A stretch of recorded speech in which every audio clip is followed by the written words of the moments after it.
दोस्तों स्वागत है एक नई वीडियो में। तो इस वीडियो में हम देखेंगे यूपीएससी का पीवाईक्यू। ठीक है, 2015 का ये है। इसके पहले हमने इसके पहले के जो पीवाईक्यूज हैं 11 से लेके अब तक के सब अपलोड हैं हमारे चैनल पे। तो प्लेलिस्ट बनी हुई है यूपीएससी पीवाईक्यू की, उसे आप जाकर देख सकते हैं। ठीक है, तो चलिए इसमें देखते हैं। इसके अलावा है इसका पहला क्वेश्चन देखते हैं। चलिए, पहला क्वेश्चन प्राचीन इतिहास का है। तो कह रहा है कि भारत की कला और पुरातात्विक इतिहास के संदर्भ में निम्नलिखित में से किस एक का सबसे बड़ा निर्माण किया गया था। सबसे पहले निर्माण जो है किसका किया गया था पूछ रहा है। तो पहला ऑप्शन है भुवनेश्वर का लिंगराज मंदिर, धौली स्थित शैलकृत हाथी, तीसरा है महाबलीपुरम की शैलकृत स्मारक, और डी है उदयगिरी स्थित बाराह की मूर्ति। तो भुवनेश्वर का जो लिंगराज मंदिर है इसका निर्माण 11वीं सदी के आसपास हुआ था। ठीक है, केसरी नामक राजा थे, उसने करवाया था। बाकी जो है धौली स्थित जो शैलकृत जो हाथी का जो पत्थर पहाड़ को काट के हाथी बनाई गई है उसका निर्माण अशोक ने करवाया था।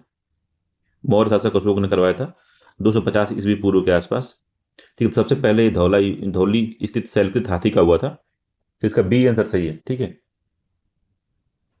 बाकी महाबलीपुरम जो स्मारक है इसका निर्माण 7वीं से 8वीं शताब्दी में हुआ था। ठीक है, तो ये भी नहीं है। उदयगिरी स्थित जो बाराह की मूर्ति है वो पल्लव शासक द्वारा इसका निर्माण कराया गया था। बराह की प्रतिमा का निर्माण जो था ये गुप्तकालीन है। ठीक है, सॉरी गुप्तकालीन है ये, और ये चंद्रगुप्त द्वितीय द्वारा कराया गया था। चंद्रगुप्त द्वितीय। ठीक है, इंपॉर्टेंट है ये। तो बी वाला सही है। इसके चारों ऑप्शन के एक बार आप अगर सच में यूपीएससी की सही से प्रिपरेशन करना चाहते हैं आप, तो जो ऑप्शन होता है इसको भी आप पढ़ा करिए, क्योंकि ऑप्शन रिपीट करता है वो। ठीक है, तो बाकी सब लोग क्वेश्चन रिपीट करते हैं तो ऑप्शन रिपीट करता है। ठीक है, तो ये व्याख्या अगर पढ़ना चाहें तो आप व्याख्या यहाँ से पढ़ सकते हैं। ठीक है, अगला क्वेश्चन है इसमें कि निम्नलिखित राज्यों में से किनका संबंध बुद्ध के जीवन से था। तो इसको दो तीन बार लगातार पूछा, 2 बार लगातार पूछा यूपीएससी ने इसको। तो बुद्ध का जीवन किस किस जगह से था, स्थान पे कहाँ कहाँ से वो जुड़े हुए थे। तो उसमें सबसे पहले दिया है अवंती है, गांधार है, कौशल है, मगध है। तो कहाँ कहाँ वो गए थे। तो अवंती है, गांधार है, कौशल है, मगध है। तो वो अवंती कभी नहीं गए। ठीक है, अवंती उनसे नहीं जुड़ा हुआ था, तो पहला गलत है इसका। और गांधार भी वो नहीं गए थे। तो ये दोनों नहीं, कौशल और मगध हो गए थे, जिसका डी आंसर सही है। कौशल और मगध में उन्होंने अपना जो है उपदेश दिया था। तो महात्मा बुद्ध ने अपना पहला उपदेश सारनाथ में दिया है, सभी जानते हैं। तो उसके पश्चात बौद्ध धर्म के प्रचार के लिए कपिल वस्तु, राजगृह, वैशाली, कौशल राज्य गए थे। अवंती और गांधार गौतम बुद्ध के जीवन से संबंधित नहीं है, इस बात को याद रखिएगा। अगला क्वेश्चन क्या है, गुप्त काल से संबंधित है। तो कह रहा है कि भारतीय इतिहास के संदर्भ में निम्न कथनों पर विचार करना है। कह रहा है कि सामंती व्यवस्था का अनिवार्य तत्व है। तो सामंती व्यवस्था का अनिवार्य तत्व क्या है। तो पहला है अत्यंत सशक्त केंद्रीय राजनीतिक सत्ता और अत्यंत दुर्बल प्रांतीय अथवा स्थानीय राजनीतिक सत्ता। तो सबसे पहले ये बात समझने की जरूरत है आपको कि जब केंद्रीकृत सत्ता होगी तो जो सामंती थे तो सामंती को पावर से डिसेंट्रलाइज किया जाता था। जो सेंट्रलाइज पावर होती है वो पूरा पावर अपने पास रखती है। ठीक है, तो वो किसी को अपनी शक्ति देती नहीं है।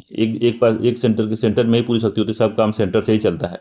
मगर सामंती जो व्यवस्था थी ये क्या थी। तो ये गांव में मान लीजिए अपने पावर को डिस्ट्रीब्यूट कर दिया कि आप वहाँ का देख रेख आप करिए, आप वहाँ से मुक्कर इकट्ठा करके हमको ला के यहाँ दीजिए। ठीक है, यहाँ जमीन दे दिया, कहा कि आप इधर का क्षेत्र का पूरा हमको कर ला के दीजिए। ठीक है, तो ये राजा के सामंत थे इधर।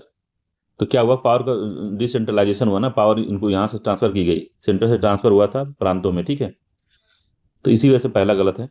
अत्यंत शक्तिशाली केंद्रीय राजनीतिक सत्ता नहीं होती, अत्यंत दुर्बल प्रांतीय अथवा स्थानीय राजनीतिक सत्ता नहीं होती, क्योंकि इनके पास पावर थी, सामंतियों के पास भी पावर थी। तो इस वजह से पहला वाला गलत है। दूसरा है भूमि के नियंत्रण तथा स्वामित्व पर आधारित प्रशासनिक संरचना का उदय। सही बात है। तो प्रशासनिक संरचना का सामंती उदय हुआ सामंतों के चलते। तो सामंत प्रशासन भी देखते थे और जो है टैक्स का राजस्व भी वसूलते थे सब। तीसरा है सामंत तथा उसके अधिपति के बीच स्वामी और दास का संबंध बनना। तो स्वामी और दास का संबंध बनना ये क्या सही बात है। तो ये सही बात है। तो सामंत और अधिपति मतलब, तो इसमें जो सामंत अधिपति मतलब कि सामंत के अधिपति मतलब सामंत का जो राजा था उसके बीच स्वामी और दास का संबंध था। तो स्वामी राजा था दास जो थे सामंत थे। ठीक है, ये बात है। तो इसको दोनों ही कथन सत्य है, इसका बी आंसर सही है। 2 और 3 सत्य है, पहला इसका असत्य है। तो पहला सत्य था कि सेंट्रलाइज पावर नहीं थी, डिसेंट्रलाइज थी। और जो है बाकी जो है और दोनों सही है। ठीक है, तो इसको आसानी से समझने की कोशिश करिए। तो यूपीएससी में कंसेप्चुअल क्वेश्चन पूछता है, उस तरह से क्वेश्चन नहीं पूछेगा। ठीक है, तो दिमाग दौड़ा के थोड़ा सा सॉल्व कर सकते हैं।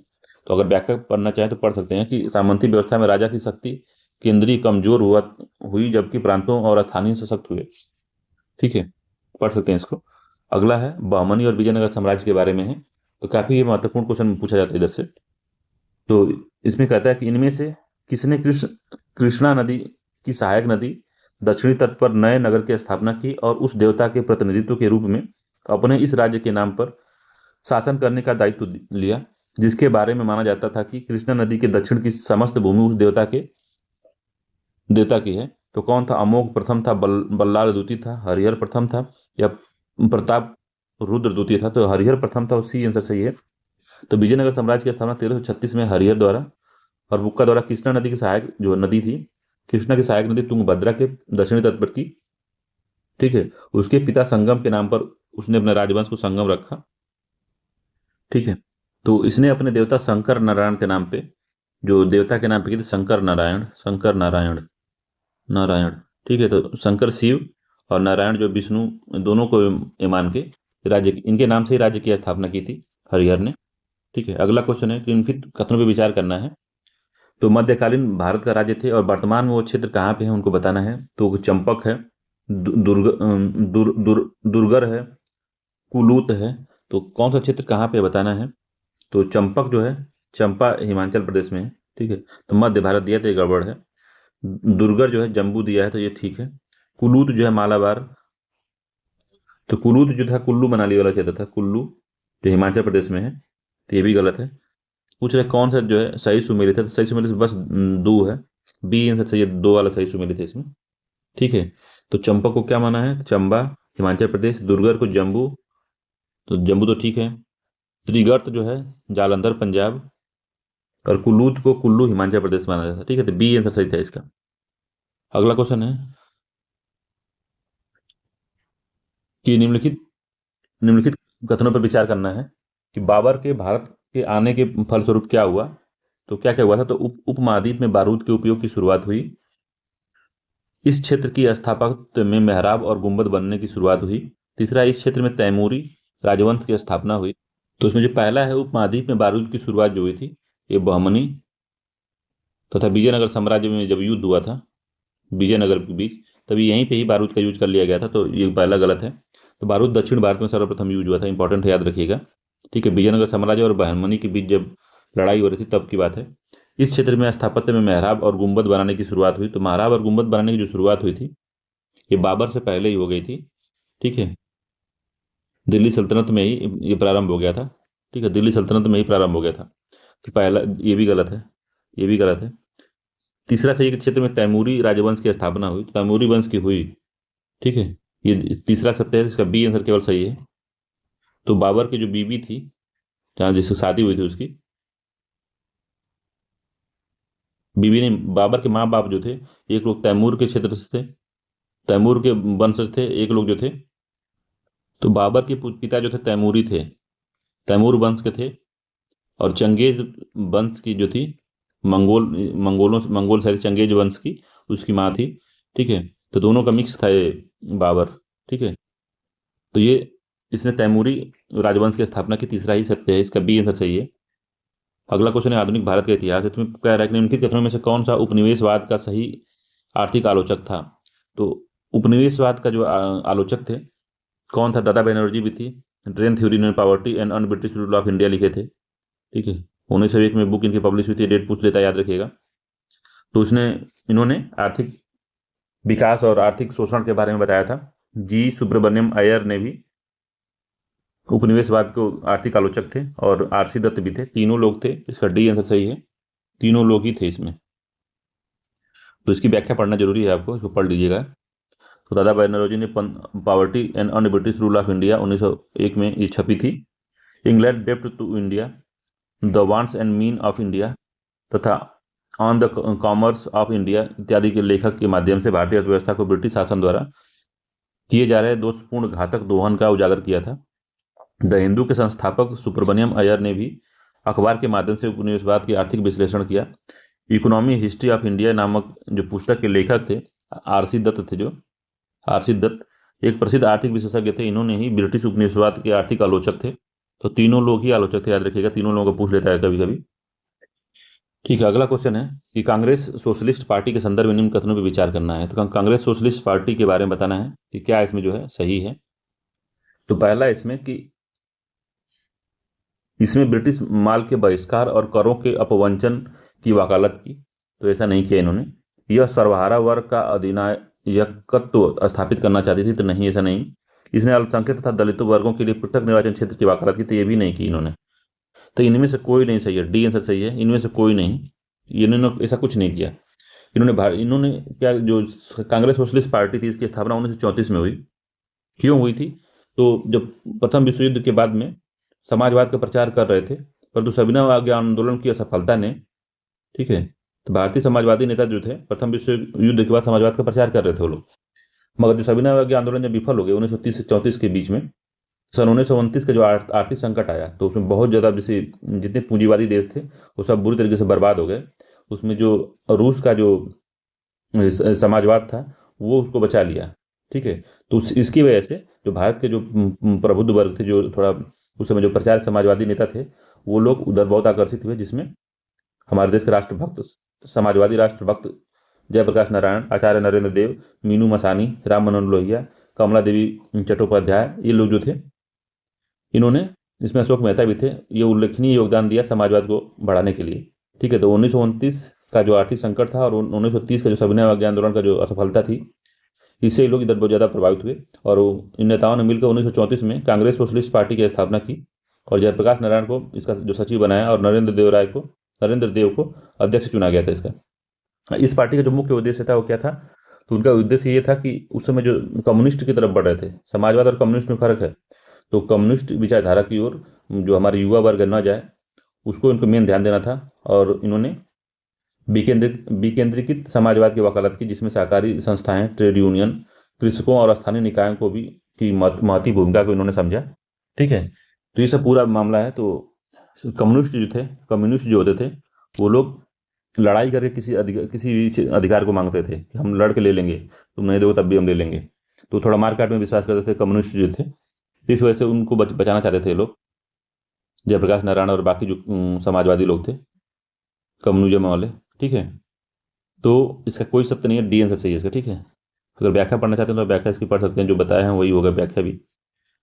ठीक है, तो ये पढ़ लीजिएगा। अगला है स्वतंत्रता संग्राम और राष्ट्रीय आंदोलन।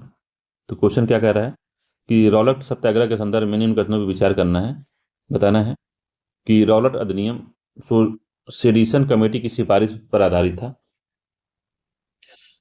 तो पहला ठीक है, ये सेडिशन कमेटी की सिफारिश पर आधारित था। दूसरा, रॉलेट सत्याग्रह में गांधी जी ने होम रूल लीग का उपयोग करने का प्रयास किया, तो ये नहीं, दूसरा सही नहीं है। सॉरी, दूसरा ठीक है, दूसरा भी किया था गांधी जी ने, रॉलेट सत्याग्रह में गांधी जी ने होम रूल लीग का उपयोग करने का प्रयास किया था, ये सही बात है। दूसरा, साइमन कमीशन के आगमन के विरुद्ध हुए प्रदर्शन रॉलेट सत्याग्रह के साथ हुआ था, तो नहीं, ये तो 1919 में आया था रॉलेट, मगर जो साइमन कमीशन 1928 में आया था। ठीक है, तो ये सही नहीं है। बाकी रॉलेट सत्याग्रह में गांधी जी ने होम रूल लीग का उपयोग करने का प्रयास किया था, दूसरा सही है, पहला भी सही है। 1-2 इसका सही आंसर है, बी आंसर सही है। ठीक है, 1-2 सही है इसका। ठीक, इसकी व्याख्या पढ़ना चाहते हैं तो देख सकते हैं कि the the anarchical and revolutionary crime act, ये पूरा नाम है उसका, रॉलेट एक्ट का यही नाम था पूरा, the anarchical and revolutionary crime act 1919 को सामान्यतः बोलचाल भाषा में रॉलेट एक्ट कहा जाता था। रॉलेट अधिनियम ने सेडिशन कमेटी की सिफारिश पर आधारित था और 1919 में गांधी जी ने रॉलेट एक्ट के खिलाफ सत्याग्रह में उन लोगों को भी शामिल कर लिया जिन्हें होम रूल लीग ने राजनीतिक रूप से जागरूक बनाया था। ठीक है, तो होम रूल लीग जो एनी बेसेंट और उनका था, बाल गंगाधर तिलक का, तो उस होम रूल लीग को इसने शामिल कर लिया था। तो दोनों ही कथन इसके सही, तीसरा अलग अलग था। अगला है, इनमें से किसने अप्रैल 1930 में कानून तोड़ने के लिए तंजौर तट पर एक अभियान संगठित किया था? तो तंजौर तट पर किसने अभियान किया था? तो बी ओ चिदम्बरम पिल्ले, सी राजगोपालाचारी, के कामराज, एनी बेसेंट। तो किसने ये किया था? तो सी राजगोपालाचारी थे, सी आंसर सही है। तो महात्मा गांधी ने 12 मार्च 1930 को दांडी मार्च किया, प्रारंभ किया। उन्होंने साबरमती आश्रम में 78 चुने हुए साथियों के साथ सत्याग्रह के लिए कूच किया, और 24 दिनों की लंबी यात्रा के साथ इन्होंने नमक को कानून को भंग कर दिया। ठीक है, तो इधर वो कर रहे थे, मगर तमिलनाडु में गांधीवादी नेता राजगोपालाचारी ने अप्रैल में 1930 में तिरुचेनगोंडा आश्रम में त्रिचनपल्ली के वेदारण्य तट तक नमक कानून तोड़ने की यात्रा की। तो याद रखिएगा, ये सी राजगोपालाचारी थे। ठीक है, अगला क्वेश्चन है कि भारतीय राष्ट्रीय कांग्रेस की प्रथम महिला अध्यक्ष सरोजिनी नायडू थी। तो इनके कथनों पर विचार करना है आपको। तो भारतीय राष्ट्रीय कांग्रेस की पहली महिला भारतीय अगर होता है यहाँ पे तो ये सही हो जाता है। पहली महिला भारतीय अध्यक्ष सरोजिनी नायडू थी, मगर भारतीय नहीं लिखा है, इसका मतलब ये गलत है। पहली कांग्रेस की महिला जो अध्यक्ष थी वो एनी बेसेंट थी, एनी बेसेंट थी। ठीक है, दूसरा, भारतीय राष्ट्रीय कांग्रेस के प्रथम मुस्लिम अध्यक्ष जो थे वो बदरुद्दीन तैयब जी थे। तो कौन से इसमें जो कथन है वो सही है? तो दूसरा वाला ठीक है, बदरुद्दीन तैयब जी थे, फर्स्ट मुस्लिम थे ये इंडियन नेशनल कांग्रेस के। तो केवल दो सही है, पहला गलत है। पहला जो था एनी बेसेंट थी, बी सही है। एनी बेसेंट थी 32वें जो अधिवेशन हुआ था, 32वां अधिवेशन 1917 में, तो उसमें बनी थी। और सरोजिनी नायडू कानपुर अधिवेशन 1925 में बनी थी, पहली भारतीय महिला कांग्रेस अध्यक्ष बनी थी। ठीक है, अगला, कैबिनेट मिशन के संदर्भ में निम्न कथनों पर विचार करना है। तो क्या सही है इसमें बताना है। तो इसमें है कि इसने एक संघीय सरकार के लिए सिफारिश की थी, तो कैबिनेट मिशन, तो हाँ की थी। इसने भारतीय न्यायालयों की शक्तियों का विस्तार किया था, तो शक्ति के विस्तार का कोई प्रावधान नहीं था इसमें। इसने आईसीएस में और भारतीयों के लिए उपबंध किया था, तो ये नहीं किया था। ठीक है, तो इसका जो है केवल एक सही है, ए आंसर सत्य है। तो जो कैबिनेट मिशन 1946 में आया था, ठीक है, 16 मई 1946 को कैबिनेट मिशन आया था। तो इसने घोषणा की कि भारत की एकता बनाए रखी जाए, मतलब पाकिस्तान की जो मांग का उसको नकार दिया, पाकिस्तान की मांग को नकार दिया इसने। और भारत की एकता बनाए रखी जाए का मतलब यही है कि पाकिस्तान न बने। भारत एक संघ होगा जिसमें ब्रिटिश प्रांत तथा देसी रियासतें शामिल होंगी। मुस्लिम लीग की पाकिस्तान की मांग को अस्वीकार कर दिया, और संविधान निर्मात्री जो संस्था का या संविधान सभा का जो प्रांतीय विधान सभाओं तथा देसी रियासतों से प्रतिनिधि द्वारा उस संविधान सभा का गठन होगा, इसने कहा था। ठीक है, और इसने एक संघीय सरकार के लिए सिफारिश की थी। ठीक, तो इससे कौन सा सही है? केवल एक सही है और बाकी सब गलत है। ठीक है, तो याद रखिएगा 1946 में आया था, मई में। ठीक, अगला क्वेश्चन है, निम्नलिखित में से किस आंदोलन के कारण भारतीय राष्ट्रीय कांग्रेस का विभाजन हुआ, जिसके परिणाम स्वरूप नरम और गरम दल हो गए? तो किसके कारण हुआ था ये, बताइए। स्वदेशी आंदोलन, भारत छोड़ो आंदोलन, असहयोग आंदोलन, सविनय अवज्ञा आंदोलन? तो स्वदेशी आंदोलन था जो 1905 के बंगाल विभाजन के कारण प्रारंभ हुआ था। ठीक है, तो इसी को जो स्वदेशी आंदोलन था या बहिष्कार आंदोलन इसी से जुड़ा हुआ था। तो वो क्या था कि ये लोग चाहते थे, जो गरम दल वाले थे चाहते थे पूरे भारत में इसका विस्तार किया जाए, मगर नरम दल वाले थे चाहते थे कि नहीं, उसको जहाँ है वहीं तक सीमित रहा जाए। तो इसी में मतभेद हो गया था, तो इसी के चक्कर में सूरत विभाजन हो गया 1907 में। सूरत अधिवेशन में सूरत विभाजन हुआ था, ए आंसर इसका सही है। अगला क्वेश्चन है, व्याख्या पढ़ना चाहते तो आप पढ़ सकते हैं। ठीक है, उग्रवादी का समर्थन कभी पूछता है तो गरम दल के समर्थक जो थे अरविंदो घोष थे, लोकमान्य बाल गंगाधर तिलक, बिपिन चंद्रपाल, लाला लाजपत राय। ठीक है, स्वदेशी आंदोलन को पूरे देश में लागू करना चाहते थे। अगला है भारत का भूगोल के बारे में है। तो पूछ रहा है कि उष्णकटिबंधीय अक्षांशों में दक्षिणी अटलांटिक और दक्षिणी पूर्वी प्रशांत क्षेत्र में चक्रवात उत्पन्न नहीं होते, इसका क्या कारण है? तो उष्णकटिबंधीय अक्षांशों में मतलब कि 23.5 से 23.5 के बीच में अटलांटिक, दक्षिणी अटलांटिक और दक्षिण पूर्व के अटलांटिक जो है, ठीक है, तो पहला इसमें दिया है समुद्री पृष्ठों के जो तापमान निम्न होते हैं, अंतः उष्णकटिबंधीय अभिसारी क्षेत्र, इंटर ट्रॉपिकल कन्वर्जिंग जोन जो विरल होते हैं, कोरियालिस बल अत्यंत दुर्बल होता है, उन क्षेत्रों में भूमि मौजूद नहीं होती। तो कौन सा कथन जो सही है इसमें? तो इसका बी आंसर सही होगा। ठीक है, बी आंसर भी ठीक है। और जो पृष्ठ के जो ताप निम्न होते हैं ये भी कहीं ना कहीं कारण बनता है। तो याद रखिए कि जो 0 से लेके 10 डिग्री के बीच में, इधर 10 डिग्री या 15 डिग्री मान लीजिए, इसके बीच में जो है चक्रवात नहीं आते हैं। इसका कारण होता है कोरियालिस बल यहाँ पे नहीं, ज़्यादा नहीं होता, बहुत कम होता है।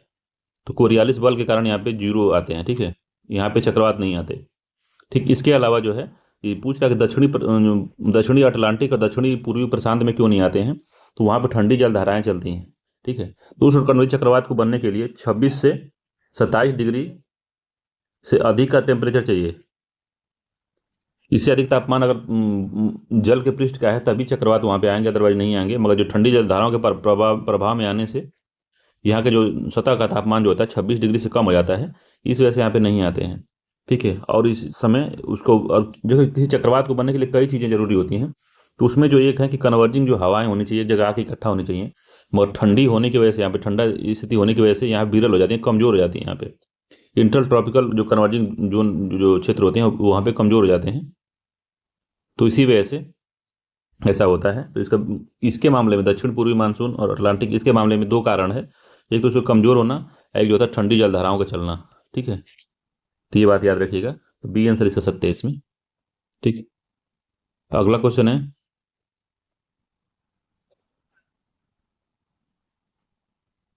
15 नंबर क्वेश्चन है, निम्नलिखित कथनों पर विचार करना है।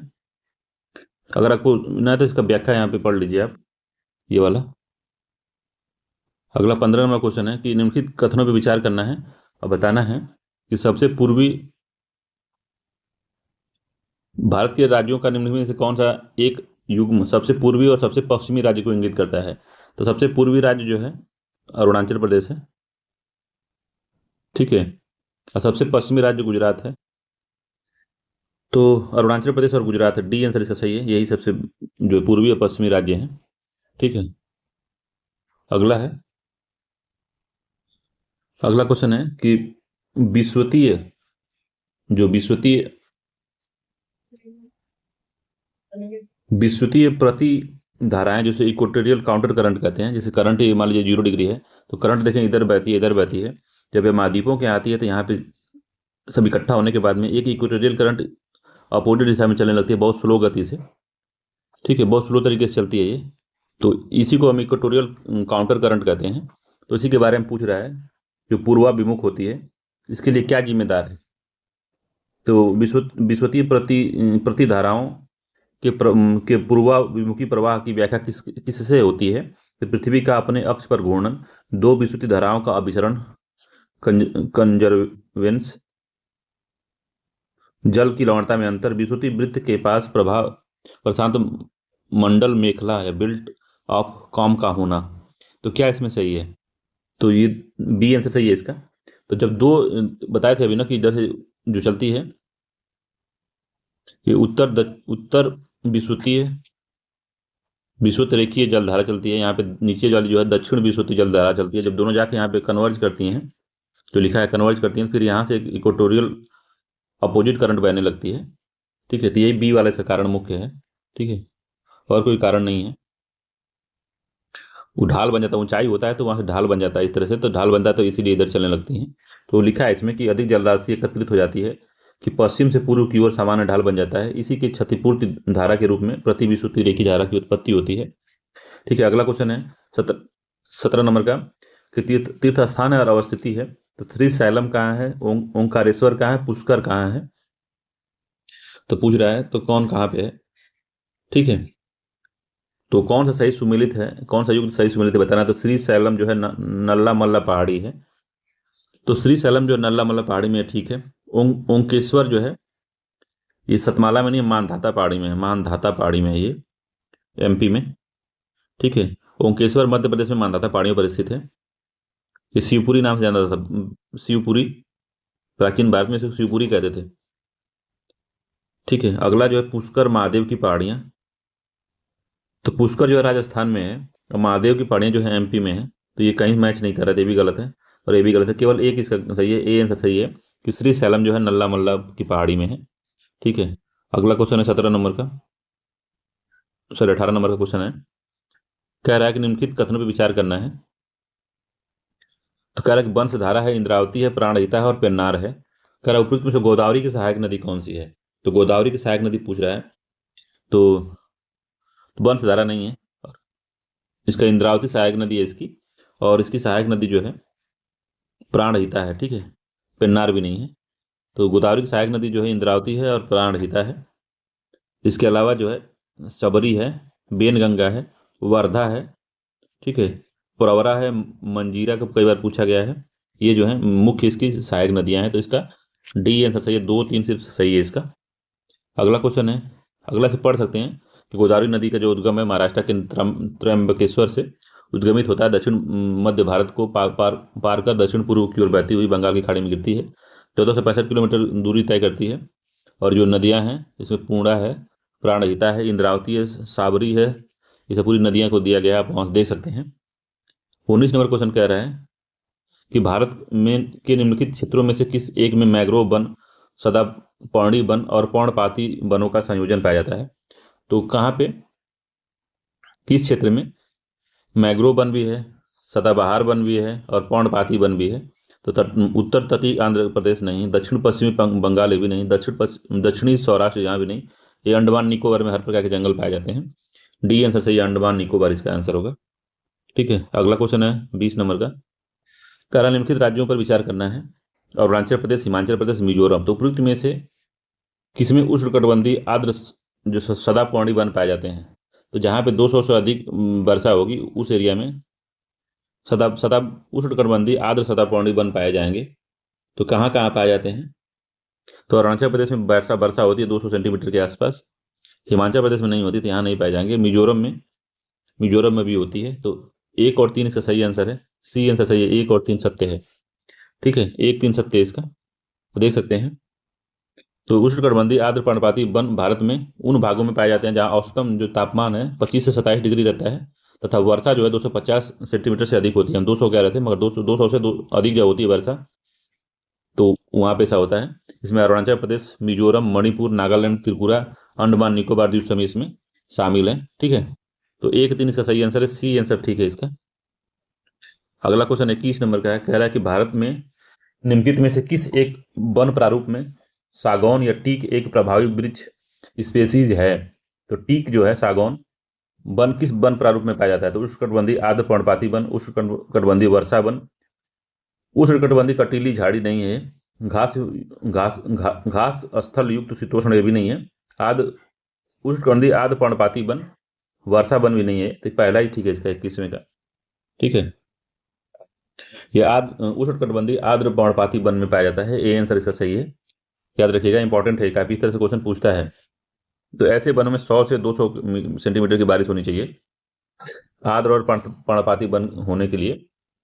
ठीक है, तो क्या होता है कि आर्द्रता भी रहती है यहाँ पे कुछ दिन तक, उसके बाद पत्तियां जो है बसंत ऋतु में पत्तियां झड़ जाती हैं।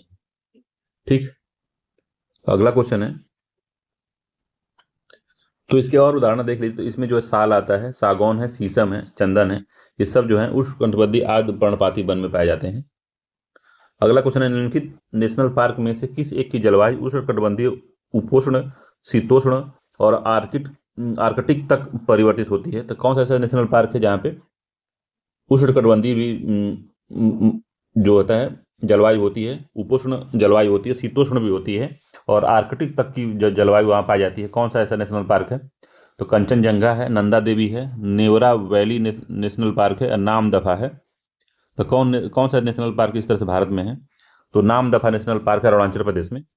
ठीक है, डी आंसर सही है, नामदफा नेशनल पार्क है अरुणाचल प्रदेश में, यहाँ पे इस तरह की चीजें पाई जाती हैं। ठीक है, तो इस हर प्रकार की यहाँ पे जलवायु लगभग नामदफा में पाई जाती है। इंपॉर्टेंट है ये, इंपॉर्टेंट क्वेश्चन पूछा था, कई बार पूछा है इसको एग्जामों में। अगला है, भारत में इस्पात उद्योग को निम्नलिखित में से किसके आयात की अपेक्षा होती है? तो भारत में जो इस्पात उद्योग है, तो सोरा की, रॉक फॉस्फेट की और कुकिंग कोल की, आला फेबर, उपयुक्त में सभी की। तो भारत में जो कुकिंग कोयला नहीं पाया जाता, तो इसी की आयात की जरूरत होती है। ठीक है, तो इसका सी आंसर सही है। इसको दो तीन बार यूपीएससी ने पूछा है अन्य फॉर्मेट में बदल के कुकिंग कोल के बारे में, तो इंपॉर्टेंट है ये। तो भारत में इस्पात कंपनियों की बड़ी मात्रा में कुकिंग कोल की आवश्यकता पड़ती है, जिसे आयात करना पड़ता है क्योंकि भारत में अच्छी गुणवत्ता का कुकिंग कोल सीमित है। 1 टन स्टील के निर्माण में 0.8 टन कुकिंग कोल की आवश्यकता होती है, तो इस वजह से वहाँ पे मैंडेटरी हो जाता है ये कि कुकिंग कोल का आयात किया जाए। अगला क्वेश्चन है कि दक्षिण पश्चिम एशिया का निम्नलिखित में से कौन सा एक देश भूमध्य सागर तक फैला नहीं है? तो भूमध्य सागर तक नहीं फैला, तो भूमध्य सागर सीमा कौन लगाता है? कहने का इनका मतलब यही है। तो सीरिया लगता है, लेबनान का भी लगता है, इजराइल का भी लगता है, जॉर्डन का नहीं लगता। बी आंसर सही है, जॉर्डन का नहीं लगता है, इंपॉर्टेंट था ये। तो मिडिल ईस्ट यूपीएससी का तैयारी करते हैं तो मिडिल ईस्ट जरूर क्वेश्चन पूछता है, एक हर साल एक क्वेश्चन पूछता है, तो याद रखिएगा। अगला है, हर दिन कमोबेश एक सा ही होता है। सुबह समुद्री मंद पवन के साथ साफ और उजली होती है। जैसे जैसे सूर्य आकाश के ऊपर चढ़ता जाता है, गर्मी बढ़ती जाती है। घने बादल बनने लगते हैं और फिर बादल की गरज और बिजली की चमक के साथ वर्षा होने लगती है, लेकिन वर्षा शीघ्र ही समाप्त हो जाती है। उपयुक्त उदाहरण में निम्नलिखित में से किस क्षेत्र का वर्णन किया गया है? तो सावाना का नहीं है, मानसून का भी नहीं है, भूमध्य सागरीय भी नहीं है, इक्वेटोरियल विषुवतीय क्षेत्र के बारे में बात कर रहा है। ठीक है, विषुवतीय क्षेत्र में जो है तापमान हमेशा बना रहता है। तो यहाँ पे क्या होता है, डेली जो है बारिश होती है शाम को। ठीक है, तो जो लिखा था डेली आप शाम को बारिश होती है थोड़ी देर के लिए, तो डेली होती है, याद रखिएगा ये विषुवतीय क्षेत्र में सूर्य की किरणें हमेशा लंबवत पड़ती हैं। जहाँ महाद्वीपीय जो संवहनी वर्षा होती है यहाँ पे, यहाँ औसत तापमान जो 27 डिग्री होता है हमेशा, और सर्वाधिक जैव विविधता भी पाई जाती है यहाँ पे। तो याद रखिएगा, रोज शाम को बारिश होती है। अगला क्वेश्चन है कि महासागरों और समुद्र में ज्वार भाटाएं किसके कारण आते हैं? तो सूर्य का गुरुत्वाकर्षण बल, चंद्रमा का गुरुत्वाकर्षण बल, पृथ्वी का अपकेंद्रीय बल। तो इसमें से कौन कौन इसमें से फैक्टर जो है शामिल है इसमें? तो इसमें से तीनों ही सत्य हैं, तीनों फैक्टर शामिल हैं। तो ऑप्शन देखते हैं, तो तीनों दिया है इसमें, डी आंसर से तीनों ही फैक्टर शामिल है इसमें। तो इसमें पृथ्वी का अपकेंद्रीय बल भी शामिल है, चंद्रमा का गुरुत्व बल भी है और सूर्य का गुरुत्व बल भी है, तीनों ही है। ठीक है, अगला है कि मानव भूगोल मानचित्र से आया क्वेश्चन।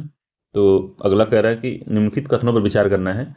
तो पूरे वर्ष 30 डिग्री नॉर्थ से 60 डिग्री साउथ के बीच बहने वाली हवाएं पछुआ एवं वेस्टर्लीज कहलाती हैं। तो 30 डिग्री नॉर्थ से और 60 डिग्री अक्षांशों के बीच कह रहा है, तो ऐसा नहीं है। ठीक है, तो ये जो है लगभग समझ लीजिए 40 से 65 के बीच में बहने वाली होती हैं। यहाँ भी दोनों 40 से 65 नॉर्थ और 40 से 65 साउथ। ठीक है, तो इसी में जो बहती हैं हवाएं वो वेस्टर्लीज कहलाती हैं। ठीक है, तो इसको हम 40 से 65 इसलिए कहे हैं कि इसका जो रेंज है वो बदलता रहता है, ऊपर नीचे चढ़ता रहता है। तो कहीं कहीं लिखा होगा आपको कम। ठीक है, तो ये याद रखिएगा इसको। तो 40 से और 65, कहीं कहीं 35 से 65 लिखा होता है।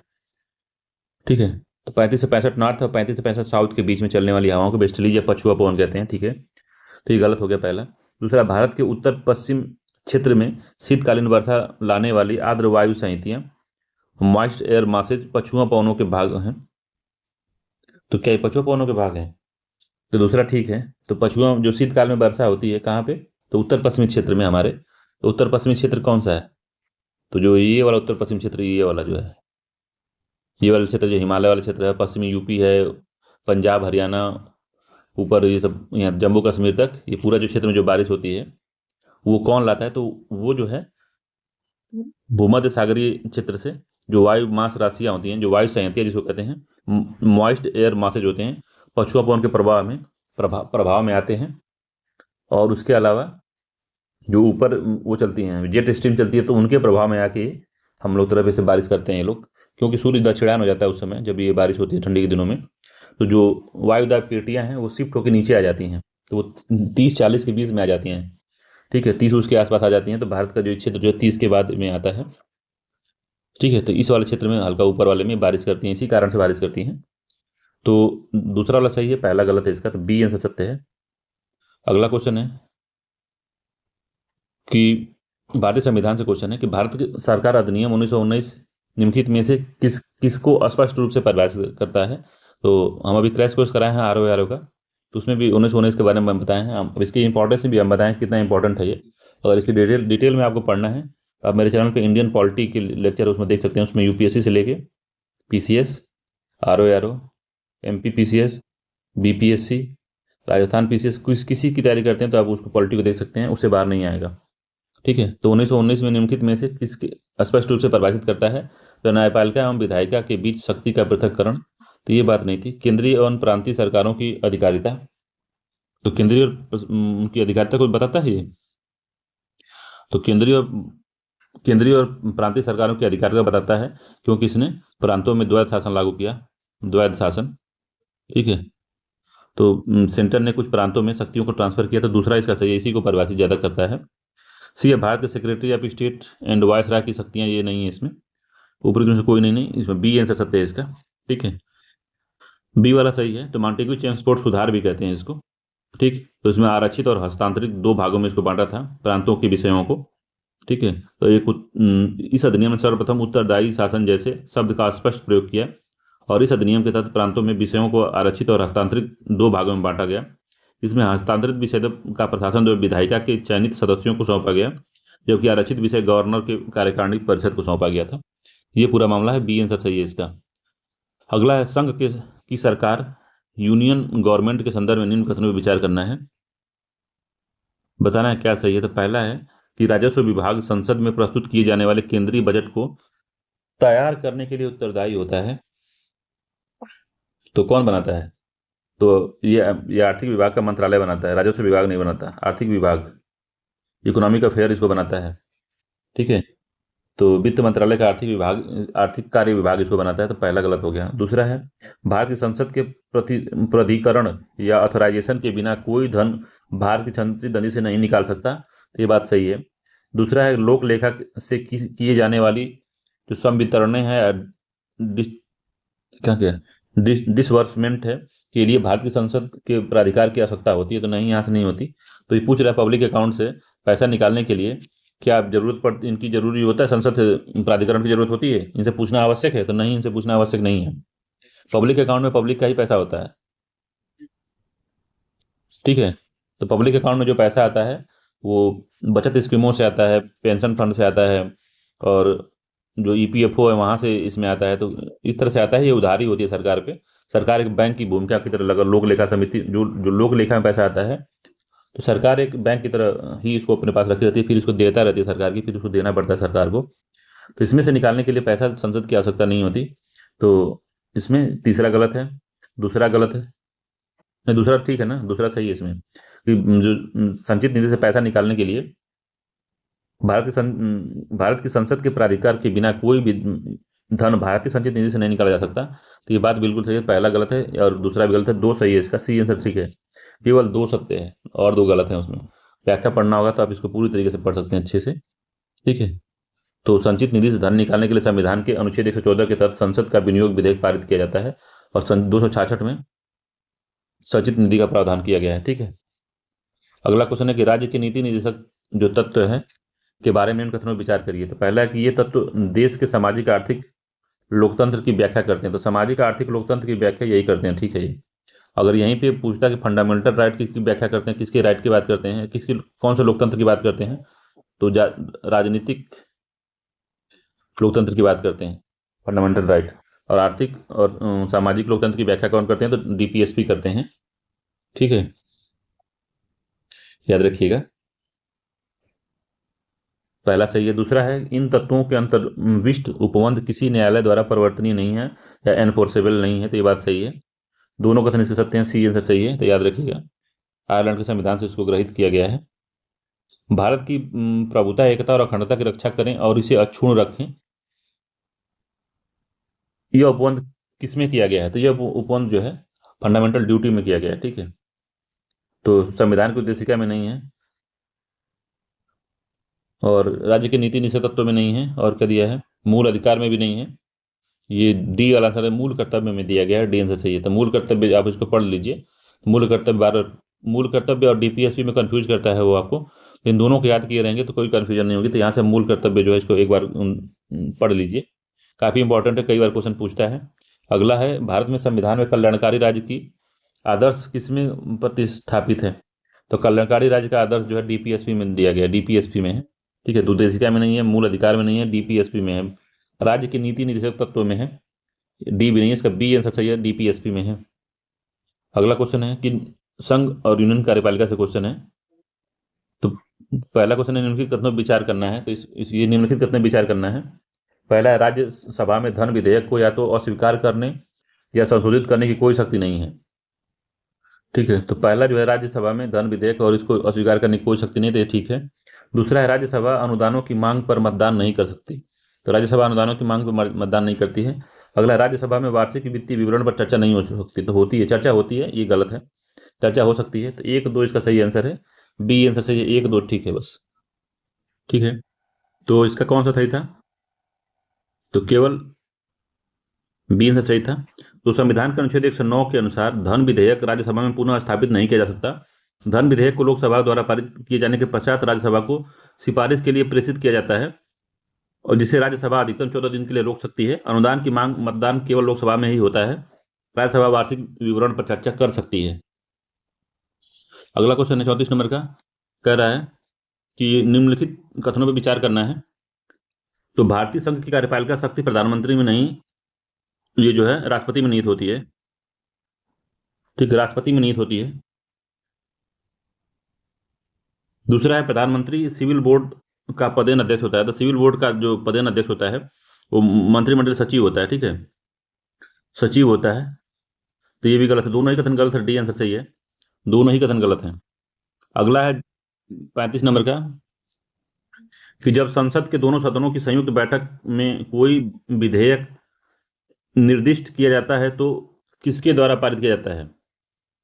तो जब संसद के दोनों सदनों की संयुक्त बैठक में कोई विधेयक अगर रेफर किया जाता है तो किसके द्वारा पारित किया जाता है ये। तो ऑप्शन क्या है, ऑप्शन है कि उपस्थित और मत देने वाले सदस्यों की साधारण बहुमत से, उपस्थित मत देने वाले सदस्यों की 3/4 से, 2/3 से, या पूर्ण बहुमत से। तो किससे पारित किया जाता है इसको बताइए। तो पहला ठीक है इसका, संयुक्त बैठक का प्रावधान जब होता है किसी भी विधेयक को लेकर तो वह साधारण बहुमत से, जो उपस्थित तथा मतदान देने वाले जो सदस्य होते हैं उनके साधारण बहुमत से पास हो जाता है। ये आंसर सही है। संयुक्त बैठक का प्रावधान 108 में बताया गया है, आर्टिकल 108 में प्रावधान है संयुक्त बैठक का। ठीक है, अगला क्वेश्चन है कि कंसीडर द फॉलोइंग, निम्नलिखित कथनों पर विचार करना है।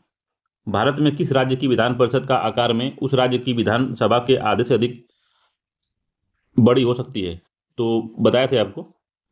तो भारत में किसी राज्य की विधान परिषद का आकार उस राज्य की विधानसभा के आधे से बड़ी हो सकती है, नहीं 1/3 हो सकती है। ठीक है, 1/3 से अधिक नहीं होगी, 1/3 से अधिक नहीं हो सकती, किंतु उसमें जो 40 से कम नहीं हो सकती, 40 से कम नहीं हो सकती, 1/3 होगी और 40 से कम नहीं होगी। तो पहला इसका जो है गड़बड़ हो गया। दूसरा है किसी राज्य का राज्यपाल उस राज्य की विधान परिषद के सभापति को नाम निर्दिष्ट करता था, ये भी गलत है। तो इसका भी जो आंसर डी आंसर सही है, ना तो एक ना तो दो। ठीक है, दोनों ही गलत है। तो राज्य का राज्यपाल नहीं करता, विधान परिषद का सभापति को चुना जाता है उसके सदस्यों द्वारा। ठीक है, तो लिखा है 171 में के अनुसार किसी भी राज्य विधान परिषद के सदस्यों की कुल संख्या उस राज्य की विधानसभा सदस्यों की 1/3 से अधिक नहीं होगी, किंतु 40 से भी कम नहीं होगी। अतः स्पष्ट है कि ये गलत है। और 182 के अनुसार विधान परिषद के 2 प्रमुख पदाधिकारी सभापति और उपसभापति का चुनाव जो है परिषद के सदस्य अपने में से ही करते हैं। ठीक है, अगला क्वेश्चन 37 नंबर का, कि भारत में संसदीय प्रणाली सरकार है क्योंकि लोकसभा जनता के द्वारा प्रत्यक्ष रूप से निर्वाचित होती है, संसद संविधान का संशोधन कर सकती है, राज्यसभा को भंग नहीं किया जा सकता, मंत्रिपरिषद लोकसभा के प्रति उत्तरदायी होती है। तो सबसे जो डी आंसर सत्य है इसका, 75(3) के अनुसार जो है केंद्रीय मंत्रिपरिषद सामूहिक रूप से लोकसभा के प्रति उत्तरदायी होती है, इसलिए भारत में संसदीय जो प्रणाली है अपनाई गई है। तो डी आंसर सही है इसका। अगला है क्वेश्चन है कि निम्नलिखित में से कौन भारत के संविधान का अभिरक्षक है या कस्टोडियन है। तो संविधान का रक्षक कौन है, तो राष्ट्रपति नहीं है, प्रधानमंत्री, सचिवालय, उच्चतम न्यायालय। डी आंसर सही है। तो भारतीय संविधान के 147 के अनुसार भारतीय संविधान की आधिकारिक व्याख्या है, इंटरप्रिटेशन करने के अंतिम अधिकार जो है उच्चतम न्यायालय के प्राप्त है।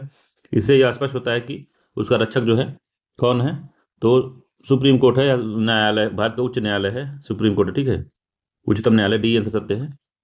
अगला क्वेश्चन देखते हैं इसका, कह रहा है कि भारत के संविधान में 5वीं अनुसूची और 6ठी अनुसूची के उपबंध निम्नलिखित में से किस लिए किए गए हैं। तो पहला दिया है कि अनुसूचित जनजातियों के हितों के संरक्षण के लिए, राज्य के बीच सीमाओं के निर्धारण के लिए नहीं है, पंचायतों की शक्तियों, प्राधिकारों और उत्तरदायित्व को निर्धारण के लिए भी नहीं है, समवर्ती राज्यों के लिए भी नहीं है। पहला सही है। तो संविधान की जो 5वीं अनुसूची है वो असम, मेघालय, त्रिपुरा, मिजोरम के अतिरिक्त भारत के सभी राज्यों के अनुसूचित क्षेत्रों के प्रशासन के बारे में बात करती है। तो ATMM को छोड़ के, असम, त्रिपुरा, मेघालय, मिजोरम को छोड़ करके देश के सभी अनुसूचित जो क्षेत्र हैं उनके प्रशासन के बारे में बात करती है। और जो अनुसूची 6 है वो क्या करती है, 6वीं अनुसूची जो है असम, मेघालय, त्रिपुरा, मिजोरम के जनजातीय क्षेत्रों के प्रशासन का उपबंध करती है। तो ए आंसर इसका सही है। अगला क्वेश्चन देखते हैं। अगला क्वेश्चन 140 नंबर का, कि पंचायती राज व्यवस्था का मूल उद्देश्य क्या है। तो विकास में जन भागीदारी है, राजनीतिक जवाबदेही, लोकतांत्रिक विकेंद्रीकरण, तो 3 व्यू है, वित्तीय संग्रह या फाइनेंशियल मोबिलाइजेशन। तो क्या है इसका लक्ष्य बताइए। तो पहला है विकास की जन भागीदारी, और तीसरा है लोकतांत्रिक विकेंद्रीकरण। ये वित्तीय संग्रह या मोबिलाइजेशन ये नहीं है, और राजनीतिक जवाबदेही भी नहीं है। इसका 1, 3 सही है। सी आंसर इसका सही है कि विकास में जन भागीदारी सुनिश्चित करना और लोकतांत्रिक विकेंद्रीकरण को प्रोत्साहन देना। पढ़ना तो पढ़ लीजिए कि 43B में भारत की त्रिस्तरीय पंचायती राज व्यवस्था का प्रावधान करता है। यह स्थानीय स्तर पर स्वशासन एवं एक व्यवस्था है। इस व्यवस्था का मूल उद्देश्य आम जनता को मूल विकास मूलक प्रशासक में भागीदारी की योग्य बनाना और सत्ता का लोकतांत्रिक विकेंद्रीकरण सुनिश्चित करना। ठीक है, अगला क्वेश्चन है, किसी देश की कर से जीडीपी के अनुपात की कमी क्या सूचित करती है? तो कर से टैक्स टू जीडीपी रेशियो कहते हैं इसको। टैक्स टू जीडीपी रेशियो क्या है? तो आर्थिक वृद्धि पर धीमी है तो टैक्स जीडीपी रेशियो की कमी। तो मान लीजिए टैक्स है और जीडीपी है, ठीक है, तो कमी होती है मतलब कि जीडीपी ज़्यादा है और टैक्स इसमें कम आ रहा है, तो क्या इंगित करता है? तभी तो कम होगा। अगर जीडीपी ज़्यादा होगी या टैक्स कम होगा तभी तो इसका जो अनुपात आएगा वो कम आएगा। तो पूछ रहा है कि आर्थिक वृद्धि दर धीमी हो रही है, राष्ट्रीय आय का जो है सामयिक वितरण या less equitable distribution of national income, तो क्या इसमें जो हो रहा है बताना है, इसको क्या सही है। तो अगर आर्थिक विकास दर धीमी होना, ये पहला सूचक है, दूसरा इससे गलत है। राष्ट्रीय आय कम जो है एक्टिवेबल है, ये कह नहीं सकते। ठीक है, तो इसका जो पहला है वही सही है, तो इसका ऑप्शन ये सही है, ए आंसर ठीक है इसका। ठीक है, याद रखिएगा।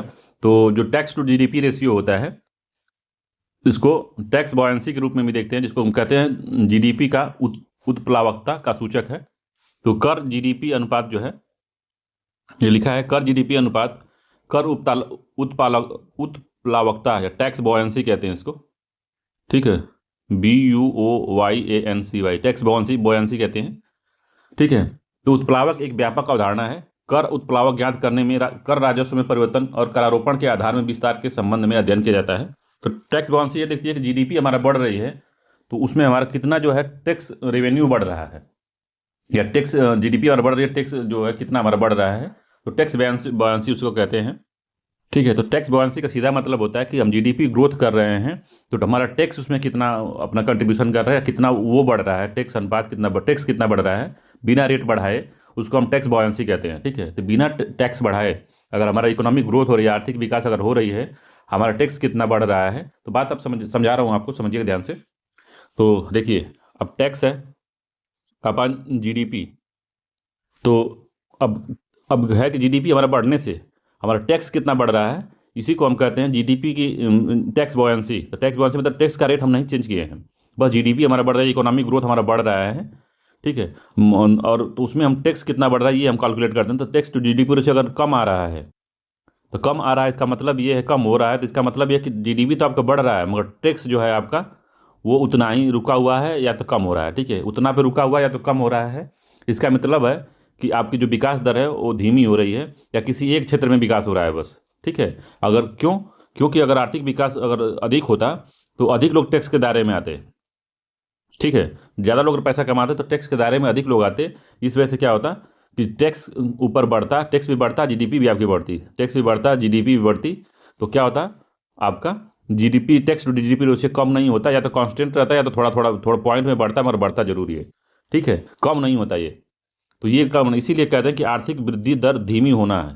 तो टैक्स यदि किसी देश का कर और जीडीपी के अनुपात में कमी हो रही है तो इसका ये मतलब है कि वहाँ पे आर्थिक विकास दर धीमी है। अगला क्वेश्चन देखते हैं। तो अगला क्वेश्चन 42 नंबर का है कि भारतीय अर्थव्यवस्था के संदर्भ में निम्न कथनों पर विचार हमको करना है। तो पहला कि पिछले दशकों में वास्तविक सकल घरेलू उत्पाद की वृद्धि दर लगातार बढ़ी है। तो 2015 का है ये, तो 2005 से कहने का मतलब इनका है 2015 तक जो लगातार सकल घरेलू वृद्धि हमेशा बढ़ती रही है, वृद्धि दर बढ़ी है। तो आपको पता होगा सब प्राइम क्राइसिस आया था, सब प्राइम क्राइसिस कब आया था? 2007 के आसपास आया था। तो उसमें हर देश की जीडीपी गिरी थी, तो इनकी भी गिरी होगी, तो लगातार बढ़ी नहीं है, पहला गलत है। अगला है पिछले दशक में बाजार कीमतें रुपए में सकल घरेलू उत्पाद का लगातार बढ़ी है। तो पिछले दशक में बढ़ी है, क्या पूछ रहा है उसको समझने की कोशिश करिए कि पिछले दशक में बाजार कीमत सकल घरेलू उत्पाद लगातार बढ़ा है, कीमतों पर जो जीडीपी है पिछले दशक में बाजार कीमतों पर जीडीपी लगातार बढ़ा है। मतलब कि जो जीडीपी 2005 में था, वो जीडीपी उससे बढ़ के 2006 में आया, उससे बढ़ के 2007 में आया, 2008 में आया, इस तरह से लगातार बढ़ा है, कहने का मतलब है वर्तमान प्राइस पे। ठीक है, तो इस तरह का जीडीपी अगर देखें तो लगातार वो बढ़ा है। ठीक है, ये दूसरा सही है, बी वाला। ठीक है, तो हर साल जीडीपी कुछ ना कुछ बढ़ ही के आता है, वो घट के नहीं आता है, मगर वास्तविक दर पे ये सकल घरेलू उत्पाद, वास्तविक सकल उत्पाद मतलब रियल, रियल मतलब होता है कि उससे कंपेयर करिए आप, बेस ईयर से कंपेयर करके महंगाई को हटा के जो रियल जीडीपी है उसको बताना है। तो लगातार बढ़ी नहीं, घटी भी है, जब हम सब प्राइम क्राइसिस देखते हैं तब। और पिछले दशक में जब बाजार कीमत पे मूल्य के हिसाब से सकल घरेलू उत्पाद लगातार बढ़ा है, तो इसका बी वाला आंसर जो है सही है। ठीक है, अगला क्वेश्चन है कि भारत में मुद्रास्फीति के संदर्भ में निम्न कथनों पर विचार करना है। तो भारत में मुद्रास्फीति का नियंत्रण केवल भारत सरकार का उत्तरदायित्व है, तो नहीं। मुद्रास्फीति नियंत्रण में भारतीय रिजर्व बैंक की कोई भूमिका नहीं है, तो ये भी गलत है। घटा हुआ मुद्रा परिचलन, मनी सर्कुलेशन, मुद्रास्फीति नियंत्रण में सहायक होता है। जब मनी सर्कुलेशन जब मार्केट में कम होगा, लिक्विडिटी मार्केट में अगर कम होती है तो महंगाई कम होती है, बात बिल्कुल सही है। मुद्रास्फीति नियंत्रण होती है, तो कम पैसा रहेगा तो आप कम खरीदारी करेंगे। आप अपने से ही कंपेयर करके देखिए कि जब आप घर में, आपके घर से जब पैसा आता है, जिस महीने के पहले दिन अगर तैयारी करते हैं आप, तो पहले दूसरे तीसरे दिन जब भी पैसा आपके आता है तो आप थोड़ा खरीदारी करते हैं। जब जैसे जैसे महीना खत्म होता जाता है, आपकी खरीदारी सीमित होती जाती है। तो वही बात है, तो सी वाला इसका आंसर सही है। डी है, बढ़ा हुआ मुद्रा परिचलन जो है मुद्रास्फीति को नियंत्रण में सहायक होता है, तो ये गलत है, वो महंगाई और बढ़ाता है। ठीक, अगला क्वेश्चन है, देखिए मुद्रास्फीति कंट्रोल के लिए भारत सरकार ही जिम्मेदार नहीं है, भारत सरकार के साथ साथ आरबीआई भी जिम्मेदार, दोनों। आरबीआई सबसे पहले है, फिर उसके बाद भारत सरकार, दोनों मिल के किसी मुद्रास्फीति को कम कर सकते हैं, केवल इंडिविजुअल एक लोग नहीं कर सकते। मान लीजिए कि आरबीआई जो है मनी सर्कुलेशन को कम करने का प्रयास कर रहा है, उसी में जो भारत सरकार है वो सरकारी स्कीमें के तहत लोगों को पैसा बांट रही है, तो इससे दिक्कत होती है ना। एक तरफ हम मनी सर्कुलेशन को कम कर रहे हैं, दूसरे हाथ से सरकार जो है पैसा लुटा रही है, तो उससे दिक्कत होती है। दोनों समन्वय नहीं रहेगा तो मुद्रास्फीति कंट्रोल नहीं होगी। अगला क्वेश्चन है कि वर्ष प्रति वर्ष निरंतर घाटे का बजट रहा है, तो घाटे को कम करने के लिए सरकार द्वारा निम्न में से कौन सी कार्रवाइयाँ की जा सकती है। तो ये देखिए, घाटा कम करना है आपको, तो आपको खर्चा अपना कम करना होगा, या तो आपको रेवेन्यू बढ़ाना होगा, रेवेन्यू, टैक्स से रेवेन्यू को बढ़ाइए, या अपना खर्चा कम करिए, या कहीं से अपना रेवेन्यू को बढ़ाइए। तो देखिए कौन सी रेवेन्यू बढ़ाने वाली है, तो क्या है, पहला राजस्व व्यवस्था में कमी लाना, दूसरा नई कल्याणकारी योजना आरंभ करना। तो नई कल्याणकारी योजना आरंभ करेंगे तो क्या करेंगे, व्यय व्यय आप बढ़ाएंगे, खर्चा अपना बढ़ा देंगे, दूसरा कभी नहीं हो सकता। तो दूसरा नहीं हुआ तो दूसरा काट दीजिए। ठीक है, उत्पादों में, उत्पादनों का युक्तिकरण मतलब उपदानों, उत्पाद नहीं, उपदान मतलब सब्सिडी होता है, सब्सिडी का युक्तिकरण, इंग्लिश देख लेते हैं, जब नहीं समझ आते इंग्लिश भी देख लिया करिए। लिखा है कि रेशनलाइजेशन ऑफ सब्सिडी, हाँ तो सब्सिडी में कटौती करना, रिड्यूसिंग द रिवेन्यू एक्सपेंडिचर, ये लिखा है पहले में, रिवेन्यू एक्सपेंडिचर को रिड्यूस करना है, तो ये पहला ठीक होगा, रिड्यूस करना चाहिए आपको। इंट्रोड्यूसिंग न्यू वेलफेयर स्कीम्स, तो ये गलत है, स्कीम्स नहीं लानी चाहिए आपको। रेशनलाइजेशन ऑफ सब्सिडी, सब्सिडी में कटौती करना, तो ये ठीक है, ये भी होगा। एक्सपेंडिंग इंडस्ट्री, इंडस्ट्री अगर आप बढ़ाते हैं तो उससे भी क्या होगा, आप कैपिटल ही देंगे ना, तो कैपिटल जब आप देते हैं, कैपिटल जब बढ़ाते हैं मार्केट में, तब भी जो है महंगाई, जो अब डेफिसिट में चले जाएंगे। अब जिस नई कंपनी बैठाएंगे तो नए नया इंफ्रास्ट्रक्चर चाहिए, नए नए इक्विपमेंट चाहिए, तो उससे क्या होगा कि आप घाटे में ही जाएंगे। उद्योग का अगर विस्तार करते हैं आप, तो ये भी नहीं होगा और दूसरा भी नहीं होगा। इसका एक तीन आंसर होगा, इसका ए आंसर सही होगा। ठीक है, याद रखिएगा, खर्चा कम करना रहता है, बढ़ाना नहीं रहता। अगला क्वेश्चन है, 8 मूल उद्योग हैं, तो आईआईपी होता है, जिसको आईआईपी कहते हैं। Index of eight core industry जो होते हैं, जो 8 मूल उद्योग हैं, उनका सूचकांक होता है IIP, industrial index of industrial production. तो निम्नलिखित में से किसमें सर्वाधिक महत्व दिया है, तो ये महत्व जो है सबसे अधिक जो है किसको दिया गया है, तो वर्तमान में 8 मूल उद्योग के सूचकांक के विकल्प में दिए गए उद्योगों में महत्व क्रम इस प्रकार है। तो देखिए, कोयला दिया है, उर्वरक दिया है, विद्युत दिया है, इस्पात दिया है। ठीक है, तो सर्वाधिक इसमें होगा, देखिए रिफाइनरी सबसे अधिक है। उस तरह से अगर देखते हैं आप, तो रिफाइनरी में सबसे अधिक आता है, मगर अभी क्या है, विद्युत इसमें है, तो विद्युत सर्वाधिक अधिक है। ठीक है, तो विद्युत इसमें सर्वाधिक है, इस्पात का 17% है, 10% कोयले का है, उर्वरक का 2.63% है। ठीक है, इस तरह से दिया हुआ है। अगर आप मेरा अगर आर ओ का कुछ देख रहे हैं, तो उसमें जो है, जब इकोनॉमिक्स जो टी सीरीज है, उसमें हम पूरा जो कोर जो इंडस्ट्रीज हैं आईआईपी वाली, उनका पूरा डेटा के साथ हमने उसको बताया है, आप उसको देख सकते हैं, इकोनॉमिक्स वाला वीडियो। सारा वीडियो मत देखिए, बस इकोनॉमिक्स वाला जो है उसको देखेंगे, तो इकोनॉमिक्स से अधिकतम कॉन्सेप्ट आपके क्लियर हो जाएंगे उससे। तो इसका जो है 20 आंसर से ये विद्युत, बी आंसर सत्य है इसका, विद्युत। अगला क्वेश्चन देखते हैं हम लोग। अगला क्वेश्चन है कि भारत में कृषि उत्पादों के बाजार को किसके अधीन विनियमित किया जाता है। तो कृषि उत्पाद के जो बाजार होते हैं उसको किसके द्वारा विनियमित किया जाता है। तो आवश्यक वस्तु अधिनियम, एसेंशियल गुड्स अधिनियम 1955, राज्यों द्वारा अधिनियमित कृषि उत्पादन विपणन समितियां, कृषि उत्पाद अधिनियम 1937, खाद्य उत्पाद आदेश 1956 एवं मांस एवं खाद्य उत्पादन आदेश इतना। तो किसमें इसको जो है नियमित किया जाता है बताइए। तो एपीएमसी द्वारा किया जाता है, एपीएमसी। ठीक है, agriculture production market committee act 1900 इस अधिनियम द्वारा। बी आंसर सही है इसका। तो अभी जो एपीएमसी एक्ट 2003 है, इसके अंतर्गत एपीएमसी मंडी से बाहर जो है उत्पादों को बेचने की छूट प्रदान की गई है उनको, किनको, तो किसानों को। तो एपीएमसी एक्ट में संशोधन होता है, ठीक है, संशोधन होता रहता है इसमें। तो राज्यों द्वारा जो अधिनियमित कृषि उत्पादन विपणन समितियां हैं, इनके द्वारा रेगुलेशन होता है इनका। तो बी आंसर सत्य है इसका।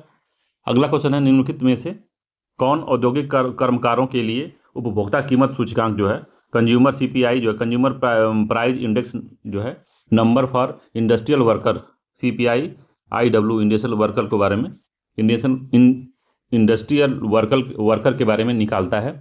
तो सीपीआई आईडब्ल्यू कौन निकालता है। तो भारतीय रिजर्व बैंक, आर्थिक कार्य विभाग, श्रम ब्यूरो, कार्मिक और प्रशिक्षण विभाग। तो श्रम ब्यूरो निकालता है, सी आंसर सही है, इंपॉर्टेंट है, पहले इसको पूछा था। ठीक है, अगला क्वेश्चन है, कृषि उत्पादन में काष्ठ के हलों के स्थान पर इस्पात हलों का उपयोग निम्नलिखित में से किसका उदाहरण है। जब लकड़ी के हल के जगह पे अगर आप लोहे का हल लगाते हैं तो किसका उदाहरण है। श्रम बढ़ाने वाली प्रौद्योगिकी, पूंजी बढ़ाने वाली प्रौद्योगिकी, पूंजी घटाने वाली प्रौद्योगिकी, या इनमें से कोई नहीं। तो क्या है बताइए, उसके बारे में क्या कहते हैं उसको, कौन सी पूंजी है वो। तो पूंजी बढ़ाने वाली प्रौद्योगिकी है, पूंजी बढ़ाने वाली प्रौद्योगिकी प्रगति, बी आंसर इसका सही है। तो प्रारंभिक में उन्नत उपकरणों की ओर अंतरण प्रौद्योगिकी का उदाहरण है। इसके साथ साथ नई तकनीकों को अधिक पूंजी की आवश्यकता होती है तथा यह श्रम का स्थानापन्न है। अतः कृषि उत्पादन में लकड़ी के हलों के स्थान पर इस्पात के हल पूंजी बढ़ाने वाली प्रौद्योगिकी का एक उदाहरण है। ठीक है, इसका बी आंसर सही है, याद रखिएगा। अगला क्वेश्चन है कि देखिए किस तरह क्वेश्चन पूछ रहा है। ये बहुत ज़्यादा टफ नहीं, किसी विषय की गहराई में घुस के क्वेश्चन नहीं पूछा है। ये नॉर्मल सा क्वेश्चन पूछ रहा है जो आपकी समझ में आए और एक नॉर्मल दिमाग लगाने के बाद वो सॉल्व हो जाए। अगला है, यही है ना, हाँ यही है। 14वें वित्त आयोग के संदर्भ में निम्न कथनों पर विचार करना है, कौन सा सही है। तो इसने केंद्रीय विभाज्य पूल में राज्यों को मिलने वाला हिस्सा जो 32% से बढ़ा के 42% कर दिया। तो राज्यों का जो शेयर था उसको 42% कर दिया। क्या ये बात सही है। तो सही कथन पूछा तो पहला तो ठीक है ये। दूसरा, इसने विशेष तौर पर सेक्टर से जुड़े सेक्टर स्पेसिफिक अनुदानों से संबंधित सिफारिशें की है। तो ऐसी सिफारिश इसने नहीं की थी। तो इसका पहला केवल सही था, करंट अफेयर था उस समय का, तो ए आंसर सही है इसका। ठीक है, तो वित्त आयोग का गठन 280 में किया जाता है, याद रखिएगा इसको, भाग 12 में आता है ये। ठीक, तो ये सब गठन हुआ था। उनके जो 14वां जो वित्त आयोग आया था उसने 42% कहा था दे दीजिए राज्यों को। ठीक है, अगला क्वेश्चन है कि जब भारतीय रिजर्व बैंक अब एसएलआर को 50 आधार अंक या बेसिस पॉइंट कम करता है तो निम्नलिखित में से क्या होने की संभावना होती है। तो जब एसएलआर को में 50 बेसिस पॉइंट से जब कटौती होती है, कुल मिला के जब बेसिस पॉइंट कम होता है तो कटौती होती है, अधिक होगा तो एसएलआर जो है महंगा होता है। ठीक है, तो पूछ रहा है एसएलआर महंगा मतलब कि एसएलआर ज़्यादा रखना पड़ेगा आपको। तो जब कटौती होती है इसका मतलब है कि बैंकों के पास अब लोन देने के लिए पैसा ज़्यादा हो गया। ठीक है, बैंकों के पास लोन देने के लिए पैसा ज़्यादा होगा। जब एसएलआर में कटौती होगी, जब एक बेसिस पॉइंट हो चाहे 50 बेसिस पॉइंट हो, तो यही इसमें बनता है कि जो अब जो है मार्केट में लिक्विडिटी बढ़ सकती है। तो पहला इसमें दिया है कि जीडीपी विकास दर प्रबल हो जाएगी, तो ड्रास्टिकली इंक्रीज जीडीपी, तो ऐसा नहीं है। विदेशी संस्थागत निवेश हमारे देश में अधिक पूंजी लाएंगे, तो ऐसा भी नहीं है, इस विदेशी पूंजी का कोई मतलब नहीं है। अनुसूचित वाणिज्यिक बैंक अपने उधार दर को घटा सकते हैं। तो हाँ, अपने उधार दर को घटा सकते हैं क्योंकि एसएलआर अगर ज़्यादा उनके पास है, कम है उनके पास, तो उनके पास मनी जो देने के लिए पैसा ज़्यादा है, मतलब लोन देने के लिए पैसा उनके पास ज़्यादा है। ठीक है, चौथा दिया कि इसमें बैंकिंग व्यवस्था की नकदी में प्रबलता में कमी आती है, तो नहीं, प्रबलता बढ़ती है इनकी। इसका सी आंसर सही है। जो वाणिज्यिक बैंक है उनके पास जो है वो जो है उधार देने की दर को घटा सकते हैं। ठीक है, तो सी आंसर सही है इसका, उधार देने की दर को वो घटा सकते हैं। ठीक, अगला क्वेश्चन है एसएलआर के बारे में भी हम इकोनॉमिक्स का हमारा क्लास चल रही है। क्लास चलने का मतलब कि मैं रोज़ एक वीडियो डालता हूँ उसमें, तो उसमें जब ये पूरा इकोनॉमिक्स अगर आप जो हमसे जुड़ना चाहते हैं तो आप जुड़ सकते हैं, और फ्री ऑफ कास्ट है एकदम, आके बस देखिए उसको, उसका आनंद लीजिए। और एक भी क्वेश्चन ऐसे जो क्वेश्चन आप देख रहे हैं आईएएस का, पीसीएस का, एक भी क्वेश्चन आपका गलत नहीं होगा अगर एक बार पढ़ लेंगे तो। ठीक है, तो जुड़ जाइएगा। अगला क्वेश्चन है कि रुपया की परिवर्तनीयता से क्या तात्पर्य है। तो रुपया का परिवर्तनीयता मतलब होता है कि आप जो है करंट अकाउंट या कैपिटल अकाउंट होता है जो विदेशी व्यापार करने के लिए जो पैसा होता है, या तो विदेशी भारत से व्यापार करें या हम विदेश में जाके व्यापार करें। तो जैसे कि हम विदेश में अगर हम जाते हैं तो हम वहाँ पे रुपए में व्यापार नहीं कर सकते, हमको डॉलर में व्यापार करना पड़ेगा। और जो विदेशी अगर भारत में आते हैं तो वो डॉलर में व्यापार ना करके रुपए में व्यापार करना पड़ेगा उनको, तो अब डॉलर को रुपये में कन्वर्ट करना पड़ेगा और रुपये को डॉलर में कन्वर्ट पड़ेगा। बाहर बाहर से अगर हम जाते हैं, विदेश जाते हैं, तो रुपये से डॉलर में बदलना पड़ेगा। अगर विदेशी भारत में आते हैं तो डॉलर से रुपये में कन्वर्ट करना पड़ेगा। तो यही कन्वर्ट, इसी को बदलने को हम कहते हैं कि रुपये की परिवर्तनीयता। ठीक है, तो पहला ऑप्शन है कि रुपये के नोटों के बदले सोना प्राप्त करना, ऐसा नहीं है। और क्या है, रुपए के मूल्य को बाजार की शक्तियों द्वारा निर्धारित होने देना, ये भी नहीं है। रुपए के अन्य मुद्राओं में और अन्य मुद्राओं को रुपए में परिवर्तन करने की स्वतंत्र रूप से अनुज्ञा प्रदान करना। तो इसका सी आंसर सही है। भारत में मुद्राओं के लिए अंतर्राष्ट्रीय बाजार विकसित करना, ये नहीं है। सी वाला आंसर सही है कि रुपए का डॉलर में और डॉलर के रुपए में जो बदलना ही जो होता है रुपये जो होता है, रुपये की परिवर्तनीयता कहते हैं उसको। सी आंसर इसका सही है। अगला क्वेश्चन है कि भारतीय अर्थव्यवस्था के संदर्भ में निम्न कथनों पर विचार करना है।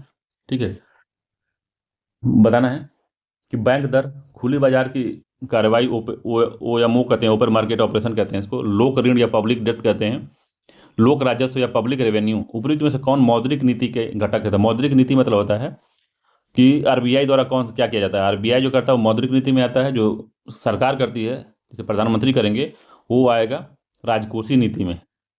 तो आरबीआई जो करेगी मौद्रिक नीति में आता है। मौद्रिक नीति के कौन से उपकरण इसमें है, तो बैंक दर मौद्रिक नीति है, खुले बाजार की क्रियाएं मौद्रिक नीति है, बाकी पब्लिक डेट जो है राजस्व, वो है क्या कहते हैं उसको, राजकोषीय नीति है, और लोक राजस्व भी राजकोषीय नीति है। तो एक दो इसका सही आंसर है, सी आंसर सही है, बाकी ये दोनों गलत हैं। ये राजकोषीय नीति के उदाहरण है, मौद्रिक नीति घटक एक और दो हैं। ठीक है, अगला क्वेश्चन है 53 नंबर का कि भारत सरकार ने नीति आयोग की स्थापना निम्नलिखित में से किसके स्थान पर की है।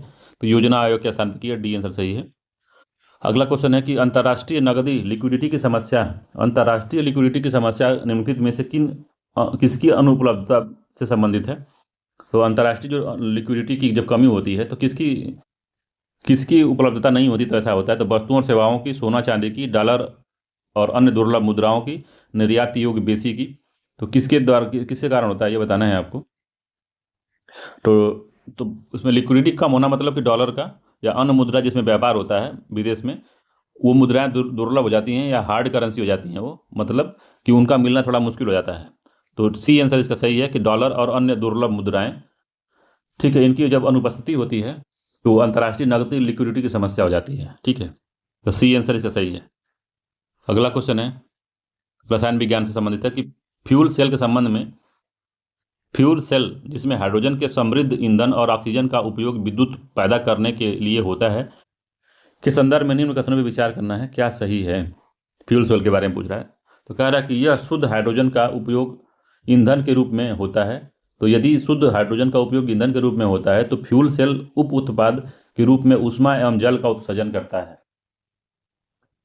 तो पूछ रहा है कौन सा सही है, तो पहला ठीक है इसका। ठीक है, पहला जो है इसका सही है, तो याद पहला ठीक है।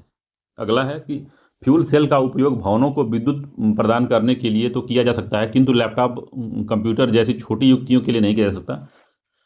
तो नहीं, लैपटॉप के लिए भी किया जा सकता है, ऐसा नहीं है, छोटी युक्तियों के लिए भी फ्यूल सेल का उपयोग किया जा सकता है। दूसरा, फ्यूल सेल प्रत्यावर्ती एसी करंट के रूप में विद्युत उत्पादन करता है। तो एसी करंट नहीं करता, एसी करंट जो अभी घर में हमारी विद्युत जल रही है, ये एसी करंट का अल्टरनेटिव करंट का उदाहरण है। ये डीसी करंट का, डायरेक्ट करंट का उदाहरण होता है। कोई भी बैटरी होती है, जैसे घर में आप इन्वर्टर है तो इन्वर्टर भी आपका वो डीसी करंट ही निकालती है, एसी करंट निकालती नहीं है।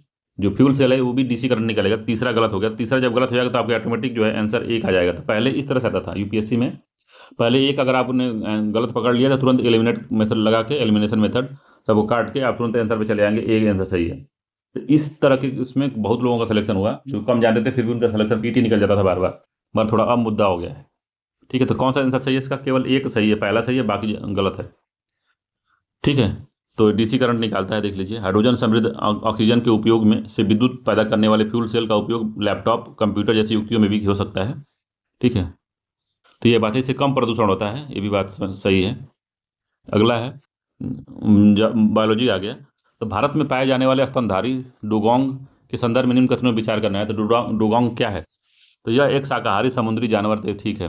यह भारत के पूरे समुद्री तट के साथ साथ पाया जाता है नहीं, ये मन्नार की खाड़ी में पाया जाता है बस।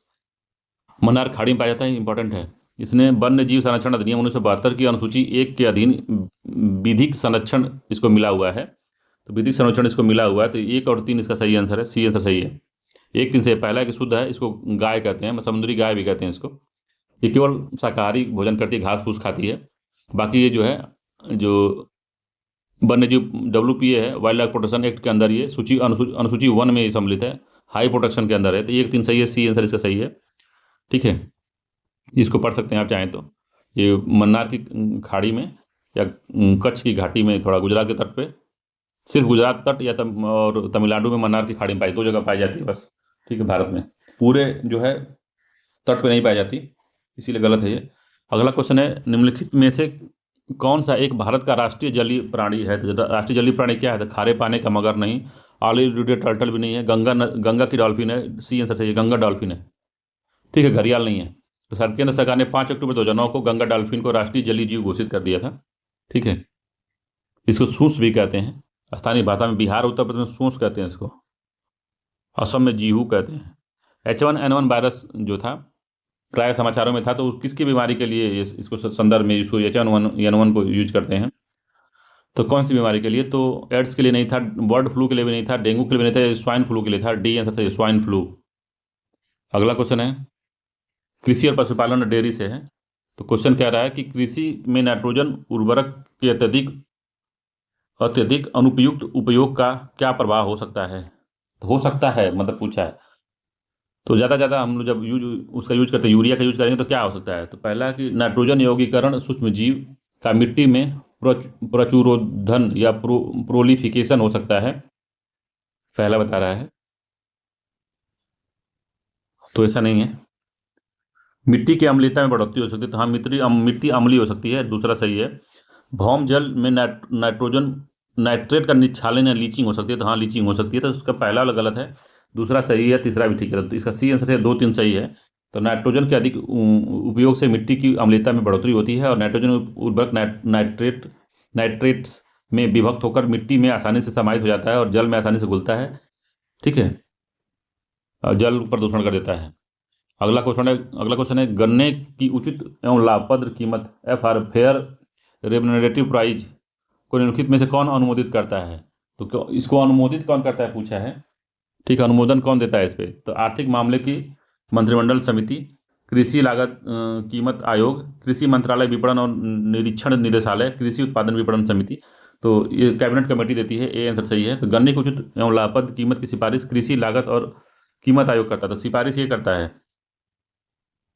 सिफारिश जो है MSP की और FRP की दोनों का जो सिफारिश है, कृषि लागत और कीमत आयोग करता है। मगर अनुमोदन कौन करता है? तो आर्थिक मामलों की मंत्रिमंडल समिति करती है, जिसके अध्यक्ष PM होते हैं। ठीक है, इस बात को याद रखिएगा, इंपॉर्टेंट है। अगला है 61 नंबर क्वेश्चन कह रहा है कि त्वरित सिंचाई लाभ कार्यक्रम जो 1996-97 में गरीब किसान को ऋण सहायता उपलब्ध कराने के लिए आरंभ किया गया था। तो त्वरित सिंचाई लाभ कार्यक्रम में गरीब किसानों के लिए ऋण की सुविधा उपलब्ध कराई गई थी। दूसरा है कमांड क्षेत्र विकास कार्यक्रम जो 1974 से 75 में जल उपयोग की दक्षता में विकास करने के लिए शुरू किया गया था। तो कौन सा जो आंसर है इसमें सही है?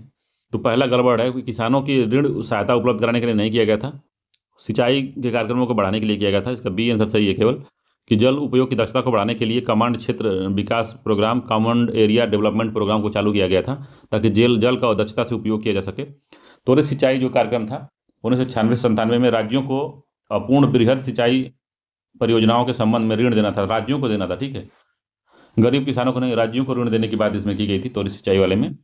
अगला क्वेश्चन है कि निम्नलिखित में से कौन सा एक बीमा ने बीज ग्राम संकल्पना सीड विलेज कॉन्सेप्ट के प्रमुख उद्देश्य का सर्वोच्च वर्णन करता है? तो कौन सर्वोच्च वर्णन करता है इसका? किसान को अपने ही खेत में बीजों का उपयोग करने के लिए प्रोत्साहित करना और उसे दूसरों से बीज खरीदने के लिए हतोत्साहित करना, तो ऐसा नहीं है। दूसरा है किसान को गुणवत्ता बीज उत्पादन का प्रशिक्षण लगाना देने में लगाना और उनके द्वारा दूसरे को समुचित समय पर तथा वहन करने योग्य लागत में गुणवत्ता बीज उपलब्ध कराना। तो ये दूसरा वाला बी वाला सत्य है इसका। तीसरा है कुछ ग्रामों को अनन्य रूप से प्रमाणित बीजों के उत्पादन के लिए ईयर मार्क देना, तो गलत है। ग्रामों में उद्यमियों को अभिज्ञात आइडेंटिफिकेशन करना तथा उन्हें बीज कंपनियों की स्थापना करने के लिए प्रौद्योगिकी, ये भी गलत है। इसका बी वाला आंसर सही है, याद रखिएगा। तो गुणवत्तापूर्ण जो बीज का उत्पादन करके ग्रामवासियों को करना और दूसरों के लिए एक बाजार उपलब्ध कराना, ताकि उस ग्राम से आके, उस गांव से आके वो लोग बीज खरीद सकें अफोर्डेबल प्राइस पे या वहनीय प्राइस पे, ठीक है। अगला क्वेश्चन है कि स्वास्थ्य क्षेत्र में नैनो टेक्नोलॉजी के उपयोग के संदर्भ में निम्न कथनों पर विचार करना है। तो नैनो टेक्नोलॉजी का स्वास्थ्य क्षेत्र में क्या उपयोग है? तो नैनो टेक्नोलॉजी के द्वारा लक्ष्ययुक्त टारगेटेड औषधि प्रदान करना संभव कर दिया है, तो हाँ संभव कर दिया है।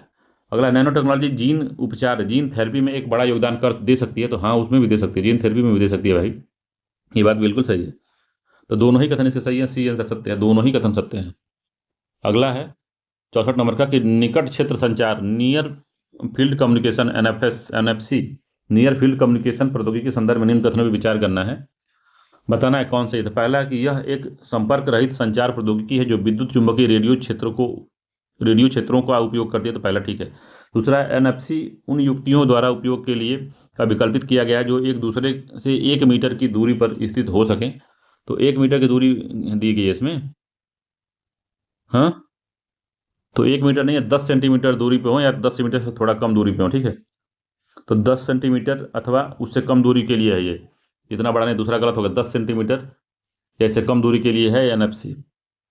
तीसरा, संवेदनशील सूचना भेजते समय NFC कोडीकरण का उपयोग कर सकता है, तो हाँ इसको कर सकता है, तो पहला सही है, तीसरा सही है, तो 1 3 इसका सही है, सी आंसर इसका ठीक है, ठीक है। अगला क्वेश्चन है, अगला क्वेश्चन कह रहा है, देखिए यहाँ पढ़ सकते हैं उसके नियर फील्ड कम्युनिकेशन के बारे में। अगला क्वेश्चन है goldilocks zone often seen in news, तो क्या है गोल्डी लॉक जोन जो समाचारों में हमसे दिखाया जाता है, क्या है वो? तो भूपृष्ठ के ऊपर वास योग्य मंडल की सीमाएं, पृथ्वी के अंदर का वह क्षेत्र जिसमें गैस उपलब्ध है, वह शैल गैस उपलब्ध है, शेल गैस कहता है इसको। बाह्य अंतरिक्ष में पृथ्वी जैसे ग्रहों की खोज, मूल्यवान धातुओं से युक्त उल्कापिंड की खोज, तो कौन सा इसमें सही है? तो बाह्य अंतरिक्ष में पृथ्वी जैसे ग्रहों की खोज को, पृथ्वी जैसे ग्रह, उसको गोल्डी लॉक जोन कहते हैं, इसका सी आंसर सही था, करंट अफेयर था उस समय का। अगला है जेनेटिक इंजीनियरिंग अनुमोदन समिति का गठन निम्नलिखित में से किसके अधीन किया गया है? तो ऑप्शन है इसमें कि खाद्य सुरक्षा एवं मानक अधिनियम 2006, माल के भौगोलिक उपदर्शन रजिस्ट्रेशन ऑफ संरक्षण अधिनियम, geographical indication of goods registration act, production act 1999, पर्यावरण संरक्षण एक्ट 1986 और वन्य जीव अभ्यारण्य 1972। तो ये पर्यावरण इन्वायरमेंट प्रोटेक्शन एक्ट 1986 के अंतर्गत आता है, इंपॉर्टेंट है, याद रखिएगा ये सी वाला आंसर इसका सही है। जेनेटिक इंजीनियरिंग इसी के तहत बनाई गई थी ताकि इन्वायरमेंट का प्रोटेक्शन हो सके। क्यों? तो जेनेटिक जो इंजीनियरिंग कमेटी है, यही जो है, जो हमारे यहाँ BT कॉटन हो गया, BT ब्रिंजल हो गया, BT बैगन, मतलब कि जो जेनेटिकली मोडिफाइड जो कॉटन है, जो जेनेटिकली मोडिफाइड बैगन है, सरसों है, किसी भी चीज़ का जो है अनुमोदन यही करती है कि इसका यूज हो सकता है अब, ठीक है। तो इससे क्या होगा, इन्वायरमेंट को क्षरण हो सकता है। अगर मान लीजिए इस तरह से फालतू में किसी को दे दिया, मान लीजिए बैगन को ही मिल गया, BT ब्रिंजल को मिल गया, अगर क्या कहते हैं कि परमिशन की, अब जो है जेनेटिकली मोडिफाई जो बैगन, इसका यूज खाने में किया जा सकता है, और कोई कॉम्प्लिकेशन हो गई लोग खाने के बाद, या फिर हमारे जो इन्वायरमेंट में अन्य जो फसलें हैं उनको परागकरण जो होता है, जो फूल से जो पराग उड़ते हैं, या मधुमक्खी या अन्य मक्खियों द्वारा, या फिर मच्छर या पंछी, हवा पानी किसी द्वारा जब उसको दूसरे जगह पहुंचा जाता है, तो वो जाके BT बैगन का जो पराग है दूसरे को प्रभावित करके नुकसान न पहुंचा दे। तो इन सब चीज़ों को भी ध्यान रखने के लिए ये कमेटी बनाई गई थी। तो ये पर्यावरण संरक्षण अधिनियम 1986 के तहत बनाई गई थी, ठीक है, याद रखिएगा। अगला क्वेश्चन है कि निम्नलिखित में से किस कार्यक्रम में भारतीय दूर संवेदन सूचकांक IRS जो है, इंडियन रिमोट सेंसिंग सैटेलाइट का प्रयोग किया जाता है? तो रिमोट सेंसिंग का युग फसल की उपज का आकलन करने में, भू जल ग्राउंड वाटर संसाधनों का स्थान निर्धारित करने में, खनिज अन्वेषण में, दूर संचार में या यातायात में, तो कहाँ पे इनका यूज किया जाता है? तो दूर संचार में तो यूज नहीं किया जाता इनका, ठीक है, दूर संचार में यूज नहीं होता है, तो इसको काट सकते हैं आप चौथा। चौथा अगर इसमें से काटते हैं, 4 यहाँ से गया, 4 यहाँ से गया, बाकी इसका जो है यातायात में भी नहीं कर सकते, तो 1 2 3 इसका सही आंसर होगा, ए आंसर ठीक है। एक दूर संवेदी सूचकांक का जो यूज है फसल की उपज करना, भौम जल का निर्धारण करना और खनिज का अन्वेषण करने में किया जा सकता है, और किसी में नहीं। अगला है पर्यावरण प्रौद्योगिकी से क्वेश्चन है, इन्वायरमेंट एंड इकोलॉजी से, पर्यावरण एंड पारिस्थितिकी से। तो कह रहा है निम्नलिखित में से कौन सा एक नेशनल पार्क इसके लिए अनूठा है कि वह एक प्लवमान फ्लोटिंग वनस्पति से युक्त अनूप या स्वयं होने के कारण समृद्ध जैव विविधता को बढ़ावा देता है? तो भीतरकनिका नहीं है, केबुल लामजाओ, केवला देवघाना नेशनल पार्क, सुल्तानपुर, तो केबुल लामजाओ है, केबुल लामजाओ है ये, इसका बी आंसर सही है, ठीक है। तो मणिपुर में ये है केबुल लामजाओ। तो इसमें तैरते हुआ जो उसको क्या कहते हैं, घुट्टी कहते हैं, क्या कहते हैं उसको, इसमें तैरते हुए वनस्पतियां ऐसे ऐसे देखेंगे तो पैच में तैरते रहते हैं सब, इसमें कहीं कहीं घर भी बना रहता है, कहीं कहीं इस तरह से रहता है। इसी पे डांसिंग बियर इसी पे कूद कूद के अब चढ़ता है, डांसिंग बियर भी यहीं पाया जाता है केबुल लामजाओ में, तो बी आंसर सही है इसका, ठीक है। केबुल लामजाओ राष्ट्रीय उद्यान 1977 ईस्वी में इसकी स्थापना हुई थी। 40 वर्ग किलोमीटर के क्षेत्र में फैला यह मणिपुर के बिष्णुपुर जिले में स्थित है। यह विश्व की अपनी तरह का इकलौता नेशनल पार्क है, ठीक है। अगला है तो राष्ट्रीय नव प्रवर्तन प्रतिष्ठान Bharat national innovation foundation India NIF के बारे में क्या सही है? तो ये उस समय करंट अफेयर्स था, तो ये पूछा था क्या सही है इसमें। तो बता रहा है कि NIF केंद्रीय सरकार के अधीन विज्ञान और प्रौद्योगिकी विभाग की स्वायत्त संस्था है। तो क्या स्वायत्त संस्था है ये? तो ठीक है, ये केंद्र सरकार के अधीन यह विज्ञान और प्रौद्योगिकी के तहत ये स्वायत्त संस्था है, पहला ठीक है। दूसरा है कि NIF अत्यंत उन्नत विदेशी वैज्ञानिक संस्थाओं के सहयोग से भारत की प्रमुख वैज्ञानिक संस्था में अत्यंत उन्नत वैज्ञानिक अनुसंधान को मजबूत देने की, ये पहले तो नहीं, ये गलत है, केवल पहला ही सही है, इसका ए आंसर सत्य है, केवल एक सही है, ठीक है। तो राष्ट्रीय नव प्रवर्तन प्रतिष्ठान जो भारत सरकार के विज्ञान और प्रौद्योगिकी के अधीन आता है, क्या है ये? तो ये इसका उद्देश्य जमीनी नव प्रवर्तनों की खोज, उनका पुनरुत्पादन, प्रोत्साहन और भारत को नव प्रवर्तन और सृजनात्मक समाज बनाने के लिए बहनी प्रौद्योगिकी में वैश्विक नेतृत्व के रूप में स्थापित करना, अब वैश्विक नेता के रूप में स्थापित करना इसका मुख्य लक्ष्य है, ठीक है। अगला है ग्लोबल इकोनॉमिक्स प्रोस्पेक्ट रिपोर्ट कौन जारी करता है? तो ये पूछ रहा है कौन जारी करता है, तो इंपॉर्टेंट है, ये पूछता है। तो एशिया विकास bank ADB, Asian development bank, यूरोपीय पुनर्निर्माण विकास बैंक, ये भी नहीं है, ये भी नहीं है, US फेडरल रिजर्व, ये भी नहीं, विश्व बैंक जारी करता है, डी आंसर सही है। विश्व आर्थिक संभावना रिपोर्ट जो है विश्व बैंक जारी करता है, इंपॉर्टेंट है, सी आंसर, डी आंसर सही है इसका। अगला क्वेश्चन है IUCN के बारे में है, IUCN कि प्रकृति एवं प्राकृतिक संसाधनों के संरक्षण के लिए अंतर्राष्ट्रीय संघ जो है IUCN तथा वन्य प्राणी एवं वनस्पति की संकटापन्न स्पीसीज के अंतर्राष्ट्रीय व्यापार पर कन्वेंशन जो साइट्स है के संदर्भ में निम्न कथनों पर विचार करना है। दोनों कथन के बारे में पूछा है, साइट्स के बारे में बताना है क्या है। तो IUCN संयुक्त राष्ट्र UN का अंग है तथा साइट्स जो है सरकारों के बीच अंतर सरकारी करार है। तो साइट्स और IUCN के बारे में पूछ रहा है कि कौन सा इसमें जो क्वेश्चन है वो सही है। तो पहला गलत है, ठीक है। IUCN जो है UN का अंग नहीं है, ठीक है, एक स्वैच्छिक संगठन है ये, ठीक है। दूसरा है IUCN प्राकृतिक पर्यावरण के बेहतर प्रबंधन के लिए विश्व भर में हजारों क्षेत्र परियोजना चला रहा है, तो ये ठीक है, चला रहा है। साइट्स उन राज्यों पर वैध रूप से आबद्धकार है जो उसमें शामिल है, लेकिन इसके यह कन्वेंशन राष्ट्रीय विधियों का स्थान नहीं लेती है, तो दूसरा भी सही है ये, ठीक है। तो साइट्स उन राज्यों पर वैध रूप से अबाधकर है, तो इसके दोनों ही कथन सही है। इसका जो है बी आंसर सही, 2 3 ठीक है इसका। तो IUCN एक स्वैच्छिक संगठन है, न कि संयुक्त राष्ट्र का एक अंग है। विश्व में पहली बार वैश्विक पर्यावरण संगठन के रूप में इसकी स्थापना 1948 में IUCN की स्थापना हुई थी। इसका मुख्यालय जो है मार्गस स्विट्जरलैंड में है। यह संयुक्त राष्ट्र संघ और अन्य अंतर सरकारी एजेंसियों के लिए विश्व कोष WWF के कार्यों के साथ समन्वय स्थापित कर वैज्ञानिक रूप से पर्यावरण पारिस्थितिकी व जीव जंतुओं के बारे में संरक्षण की तकनीकी को बढ़ावा देता है। 1964 में से इस संस्था जो है विलुप्त और सुरक्षित दुर्लभ पादप एवं जीवों के रेड डेटा बुक जो है उसको जारी करती है। यह प्राकृतिक पर्यावरण के बेहतर प्रबंधन के लिए विश्व भर में हजारों क्षेत्र परियोजनाएं चला रहा है, ठीक है, IUCN, ये बात सही है।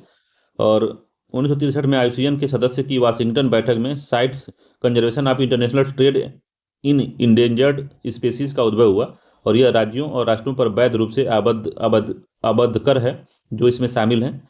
लेकिन ये कन्वेंशन राष्ट्रीय विधियों का स्थान नहीं लेती है, तो इसमें दो तीन सही है, पहला गलत है। ठीक है, अगला क्वेश्चन है कि ईंधन के रूप में कोयले का उपयोग करने वाली शक्तियों के संयंत्रों से जो फ्लाई ऐश निकलता है, जो राख निकलती है, उसके संदर्भ में निम्न कथनों पर विचार करना है। तो फ्लाई ऐश के बारे में बताना है क्या सही है। तो पहला है कि फ्लाई ऐश का उपयोग भवन निर्माण के लिए जो ईंट बनता है उसमें किया जा सकता है, तो हाँ किया जा सकता है। फ्लाई ऐश का उपयोग कंक्रीट के कुछ पोर्टलैंड सीमेंट अंश के स्थापन रिप्लेसमेंट के रूप में किया जा सकता है। हाँ, सीमेंट फैक्ट्री में सीमेंट बनाने में भी इस राख का यूज किया जा सकता है, ये बात सही है। तीसरा है फ्लाई ऐश केवल सिलिकॉन डाइऑक्साइड तथा कैल्शियम डाइऑक्साइड से बना होता है और इसमें कोई विषाक्त तत्व नहीं होता, तो गलत है। इसमें कई विषाक्त तत्व पाए जाते हैं। ठीक है, ये बहुत ही विषाक्त होता है, ये भी बात ध्यान रखिएगा इसको। इसमें बेरिलियम, कैडमियम, क्रोमियम, सीसा, मरकरी, ये विषाक्त तत्व इसमें पाए जाते हैं। तीसरा गलत है, 1 और 2 इसका सही है। तो केवल 1 और 2 इसमें सही आंसर है। तो इसका आंसर जो है कौन सा है, पहला ठीक है, 1 2 सत्य है, इसमें ए आंसर सही है इसका। तो फ्लाई ऐश के बारे में पढ़ लीजिएगा, इसे उस समय बहुत न्यूज में था, तो इसको बार बार पूछा जाता था, इंपॉर्टेंट है काफ़ी है। अगला क्वेश्चन है, निम्नलिखित में से कौन सा एक ओजोन का अवक्षय करने वाला पदार्थ के प्रयोग पर नियंत्रण करने और उन्हें चरणबद्ध रूप से प्रयोग बाह्य करने के लिए, फेजिंग आउट करने के लिए संबद्ध है? तो कौन सा जो सम्मेलन था, कौन सा प्रोटोकॉल था? तो ब्रेटन वुड्स सम्मेलन, मॉन्ट्रियल प्रोटोकॉल, क्योटो प्रोटोकॉल या नगोया प्रोटोकॉल? तो उसके क्षरण के लिए सबसे जो सफल कोई अगर प्रोटोकॉल है तो ओजोन क्षरण के लिए मॉन्ट्रियल प्रोटोकॉल है। बी आंसर सही है, इसने क्षरण को बचा लिया, ओजोन को बचा ही लिया लास्ट में। मॉन्ट्रियल प्रोटोकॉल पृथ्वी की ओजोन परत से संरक्षण से संबंधित है। ठीक है, यह प्रोटोकॉल जो है 1 जनवरी 1989 से प्रभावी हुआ था। ठीक है, ये काफ़ी इंपॉर्टेंट है, याद रखिएगा, और बचा भी लिया काफ़ी हद तक। अगला क्वेश्चन है कि आमतौर पर समाचार में रहने वाला रियो 20 सम्मेलन क्या है? तो रियो 20 का इसमें मतलब ये है कि फिर 20 साल बाद होगा। ठीक है, तो 1992 में रियो एजेंडा 21 लाया गया था, एजेंडा 21 लाया गया। तो एजेंडा 21 का मतलब था कि जो 21वीं सदी में हम जो है अपने प्रदूषण को कम करने के लिए, जैव विविधता को बचाने के लिए, डेजर्टिफिकेशन को कम करने के लिए हम क्या क्या उपाय करेंगे, तो एजेंडा 21 में डिसाइड किया गया था। तो इसी में एक आया था रियो 20 निकल के आया था, रियो 20। तो जो रियो 20 था, एजेंडा 21 को कितना हम लोग आगे लेके चल पाए हैं, क्या हम उसमें सुधार कर पाए हैं, रियो के प्लस 20 साल बाद हम इसको फिर से इसका देख रेख करेंगे, इसके बारे में हम लोग इसकी चर्चा करेंगे, इसका रिव्यू करेंगे कि हम कितना आगे तक पहुँचे हैं, कि हम वहीं पे हैं या उससे पीछे चले गए हैं प्रदूषण के मामले में। तो 2012 में फिर से होगा ये। ठीक है, तो रियो 20 का मतलब 2012 में सस्टेनेबल डेवलपमेंट के बारे में था ये। ठीक है, कि जो जो हमारा संधारणीय विकास हो हमारे, उसका किसका, तो संसाधनों का हम सही से यूज करें, प्रदूषण कम फैलाएं, CO2 कम कम निकालें। तो यह धारणीय विकास सस्टेनेबल डेवलपमेंट पर संयुक्त जो राष्ट्र की बैठक थी रियो 20 2012 में जो आयोजित हुई। पहले तो रियो डी जेनेरियो में 1992 में शुरू हुई थी, फिर 20 साल बाद जून में पृथ्वी शिखर सम्मेलन का आयोजन पुनः रियो डी जेनेरियो ब्राजील में ही किया गया। ठीक है, याद रखिएगा, इंपॉर्टेंट है ये, ए आंसर सही है इसका। इस 20 का मतलब है 20 साल बाद, और इसका एजेंडा 21 जो इसमें आया था उसमें ये था कि 21वीं सदी में हम किस तरीके से हम पर्यावरण को देखते हुए अपना काम करेंगे, उस बारे में जानकारी बताना था। ठीक है, अगला क्वेश्चन है कि हरित जलवायु निधि ग्रीन क्लाइमेट फंड के बारे में निम्न कथनों में से कौन सा सही है? तो ग्रीन क्लाइमेट फंड जो है उसके लिए क्या सही है? तो पहला कि यह विकासशील देशों को जलवायु परिवर्तन का सामना करने हेतु अनुकूल और न्यूनीकरण पद्धतियों में सहायता देने के आशय से बनी है। तो हाँ, इसी आशय से बनी है ये। इसे UNEP और OECD, एशिया विकास बैंक और विश्व बैंक के तत्वाधान में स्थापित किया गया है। तो ये गलत है। ठीक है, तो जो जो ग्रीन क्लाइमेट फंड था, GCF था, GCF का जो वो था जो आया था, इसका लक्ष्य ये था कि जो विकासशील देश हैं इसमें पैसा देंगे, विकसित देश हैं ये इसमें पैसा देंगे। ये जो कानकुन समझौता हुआ था, कानकुन समझौता मैक्सिको में आयोजित हुआ था, 16वां ये संयुक्त राष्ट्र पर्यावरण सम्मेलन था, इसमें 2010 में। तो इसमें ही ये ग्रीन क्लाइमेट फंड की जो कार्बन कटौती में विकसित देशों की मदद के लिए हरित जलवायु निधि की स्थापना पर सहमति बनी थी, और $100 अरब का कोष जलवायु परिवर्तन से निपटने के लिए गरीब देशों को ग्रीन तकनीकी ट्रांसफर करने के लिए या अपनाने में मदद करने के लिए विकसित देशों ने तैयार किया था इसको। ठीक है, तो दूसरा वाला गलत है, पहला सही है, तो केवल ए आंसर सही है इसका। ठीक है, विकसित देशों द्वारा ग्रीन क्लाइमेट फंड देने की बात की गई थी, मगर पता नहीं दिए कि नहीं दिए सब। अगला है कि कभी कभी समाचारों में देखे जाने वाला जो इंड आर्क किसका नाम है?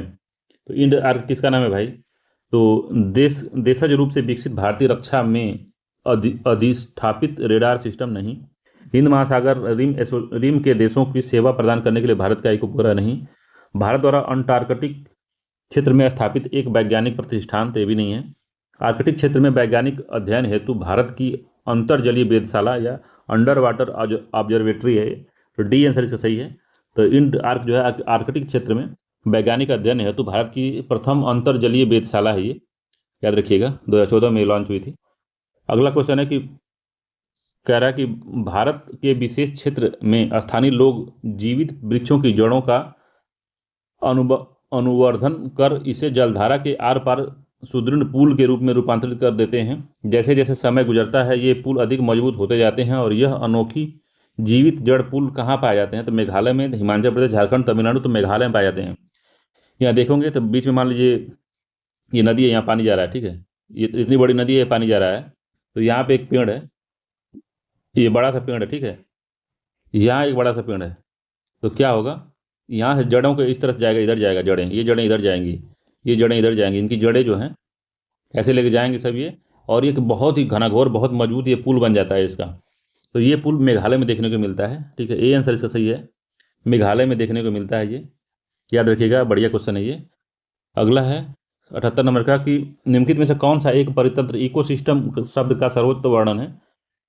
तो इकोसिस्टम का सर्वोच्च वर्णन क्या है? तो पहला, एक दूसरे से अन्योन्य क्रिया करने वाले जीवों का एक समुदाय, पृथ्वी का वह भाग जो सजीव जीव लिविंग ऑर्गेनिज्म द्वारा आवासित है।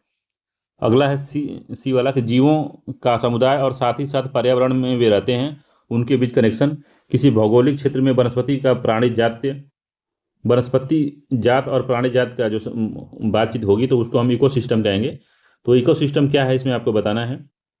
तो इसका सी वाला सही है कि ऑर्गेनिज्म या जीव का, उसके पर्यावरण जो है, उसके आसपास का जो पर्यावरण है जिसमें जीव और निर्जीव दोनों वस्तु आती हैं, उनके साथ वो जीव किस तरह से इंटरेक्ट करता है, किस तरह से रहता है, उसी का अध्ययन करने के लिए इकोसिस्टम आया था, तो उसी को इकोसिस्टम कहते हैं। तो इकोसिस्टम जो है 1935 में एजी टांसले ने इसके बारे में बताया था, ठीक है। तो इसका हमने आर ओ के लिए, यूपीपीसीएस के लिए क्रैश कोर्स हमने उसको बनाया है, तो आप वहाँ जाके मेरे चैनल पे देख सकते हैं क्रैश कोर्स, ठीक है। तो इन्वायरमेंट के लिए तो उसमें इकोसिस्टम के बारे में बढ़िया से डिस्क्राइब किया गया है, उसको आप देख सकते हैं। तो सी आंसर सही है 78 का। 79 नंबर क्वेश्चन कह रहा है कि निम्नलिखित में से किसको भौगोलिक सूचक जियोग्राफिकल इंडिकेशन की स्थिति प्रदान की गई है? बनारसी साड़ी को, राजस्थानी दाल बाटी चूरमा को, तिरुपति लड्डू को, तो अभी तो फिलहाल सब में सबको दे दी गई है, डी आंसर सही है, अभी सबको मिल गया जीआई टैग, ठीक है। अगला है करंट अफेयर्स है, तो करंट अफेयर्स हम लोग नहीं करेंगे, करंट अफेयर्स जब अभी जब एग्जाम होगा उसके 1-2-3 महीने पहले का देख लिया जाएगा, ठीक है। तो करंट अफेयर्स छोड़ देते हैं। तो ये आया था फोर्टोजेना उद्घाटन, जो घोषणा थी, फोर्टोजेना डिक्लेरेशन, वो किसके अंतर्गत किया गया था? मान लीजिए इसको तो पूछ सकता है ये, तो ये ब्रिक्स के अंतर्गत किया गया था, बी आंसर सही है, ब्रिक्स के अंदर किया गया था इसको, ठीक है। अगला निम्नलिखित में से किसका इबोला वायरस, ये सब उस समय करंट अफेयर्स था, ये सब। ये क्वेश्चन है कि आधुनिक वैज्ञानिक अनुसंधान के संबंध में हाल ही में समाचारों में दक्षिणी ध्रुव पर स्थित कण पार्टिकल डिटेक्शन आइस क्यूब के बारे में निम्न कथनों पर विचार करना है। तो आइस क्यूब के बारे में बताना है क्या इसमें सही है। तो पहला कि यह विश्व का सबसे बड़ा बर्फ में 1 घन किलोमीटर घेरे वाला न्यूट्रिनो सूचकांक या न्यूट्रिनो डिटेक्टर है, तो पहला ठीक है। यह डार्क मैटर की खोज के लिए बनी शक्तिशाली दूरबीन है। अगला, यह बर्फ में गहराई में दबा हुआ है, तो ये भी सही है। तो तीनों सत्य हैं, डी आंसर सही है, याद रखिएगा, डी आंसर ठीक है इसका। अगला क्वेश्चन है कि ये जो है कि agriculture on agreement on agriculture AOA, agriculture agreement on agriculture agreement on the application of sanitary and phytosanitary measures और पीस क्लॉज शब्द समाचारों में पाया जाता है, किससे संबंधित है? तो देखिए, पीस क्लॉज और फाइटोसैनिटरी और सैनिटरी एंड फाइटोसैनिटरी के लिए जो आता है, तो हम जब आम या कोई सब्जी जब हम विदेश में निर्यात करते हैं तो ये हमको नॉर्म्स फॉलो करना पड़ता है, सैनिटरी एंड फाइटोसैनिटरी, ठीक है। तो ये अगर इसमें कोई केमिकल ज़्यादा है, कोई ज़्यादा हम लोग उर्वरक का यूज कर दिए हैं, या फिर इसमें कीड़े मकोड़े लगे हुए हैं, तो इसी के तहत में वापस हो जाता है, अभी कुछ दिन सुने होंगे कि अल्फांसो आम आम था, विदेश में गया था, तो उसको फाइटोसेनेटरी और सेनेटरी एंड फाइटोसेनेटरी के मेजर्स के अंदर उसको वापस भेज दिया गया था अमेरिका द्वारा। तो ये जो क्लॉज हैं ये किससे संबंधित है? डब्ल्यूटीओ संबंधित है, विश्व व्यापार संगठन से। सी आंसर सही है, डब्ल्यूटीओ से संबंधित है, इंपॉर्टेंट है ये। अगला है गोल्डन हाइड के नाम से जाने जाने वाला क्षेत्र निम्नलिखित में से किस संबंधित घटनाओं के संदर्भ में यदा यदा समाचार, यदा कदा ये कभी कभी समाचारों में था? तो मध्य एशिया, मध्य पूर्व, दक्षिण पूर्व एशिया या मध्य अफ्रीका। तो गोल्डन हाइट जो इजराइल और सीरिया के मध्य स्थित है ये, ठीक है। ये सीरिया और इजराइल के बस विवादित क्षेत्र है 1981 से, और 1981 में सीरिया ने इस पर कब्जा कर लिया है। तो ठीक है, तो कौन सा क्वेश्चन सही है इसमें बताइए? तो कौन सा आंसर? तो ये मिडिल ईस्ट का बात है, बी आंसर सही है, मिडिल ईस्ट के बारे में है ये, ठीक है। अगला है वर्ष 2014 के गांधी शांति पुरस्कार के बारे में पूछ रहा है, तो ये तो करंट अफेयर्स है, ये भी गड़बड़ है। ये है मेकांग गंगा सहयोग में जो 6 देश की पहल है, इसमें कौन कौन शामिल है? मेकांग गंगा के बारे में पूछा है कि 6 देश कौन कौन शामिल हैं, कौन शामिल नहीं है इसमें पूछा है। तो Bharat, Thailand, Myanmar, Cambodia, Laos, Vietnam है इसमें। Bharat, Thailand, Myanmar, Cambodia, Laos, Vietnam है इसमें, बांग्लादेश नहीं है, न चीन है। तो 1 3 इसमें नहीं है, सी आंसर सही है, 1 3 नहीं है। बाकी कम्बोडिया है, म्यांमार है, थाईलैंड है, लाओस है, वियतनाम है, ठीक है, ये सब है। तो 5 देश हैं इसमें, याद रखिएगा, 6 देश हैं, सॉरी, ये सब बातें। बासेल नाम जो है, समाचारों में प्राय रहने वाले बासेल नाम से 3 जो हैं, ये इस क्या संदर्भित करते हैं? तो ये बैंकिंग क्षेत्रों के वित्तीय और आर्थिक दबावों का सामना करने के सामर्थ्य को उत्पन्न करने के लिए जोखिम प्रबंधन और को उन्नत करने का यह प्रयास करते हैं। इसका बी आंसर सही है, ठीक है, बी वाला सही है इसमें। तो ये करंट अफेयर्स इसीलिए जल्दी जल्दी निपटा रहा हूँ इसको। इसको देख लेते हैं कि क्षेत्रीय सहयोग के लिए हिंद महासागर rim, Indian Ocean Rim Association for regional regional cooperation के संदर्भ में निम्न करना विचार करना था। आई O R A R C के बारे में बताना क्या है? तो इसकी स्थापना अत्यंत हाल ही में समुद्री डकैती की घटनाओं और तेल के अधिप्लाव या रिसाव को की दुर्घटना के प्रतिक्रियात्मक स्वरूप में की गई है। तो कौन सा आंसर जो है सही है रिम एसोसिएशन के बारे में बताना है आपको। तो पहला भी गलत है, यह एक ऐसी मैत्री है जो केवल समुद्र सुरक्षा संबंधित नहीं, ये भी गलत है।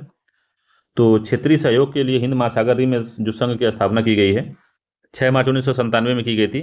इसका मुख्यालय मॉरिशस में है। इसके सदस्य देशों में 23 देश हैं, जिसमें Australia, Bangladesh, Comoros, Bharat, Indonesia, Iran है, केन्या है, मेडागास्कर है, Mauritius, Mozambique, Oman, Seychelles, Singapore, Somalia, दक्षिण अफ्रीका, ये सब आते हैं, ठीक है।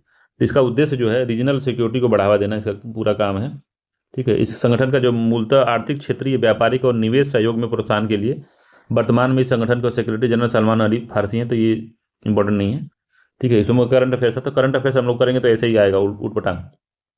अब देखते हैं, तो वन कार्बन भागीदारी, फॉरेस्ट कार्बन पार्टनरशिप, ये दूसरा है, हाल ही में भी करंट अफेयर्स है। वर्ल्ड लाइफ इंटरनेशनल नामक संगठन के संदर्भ में कौन सा कथन सही है?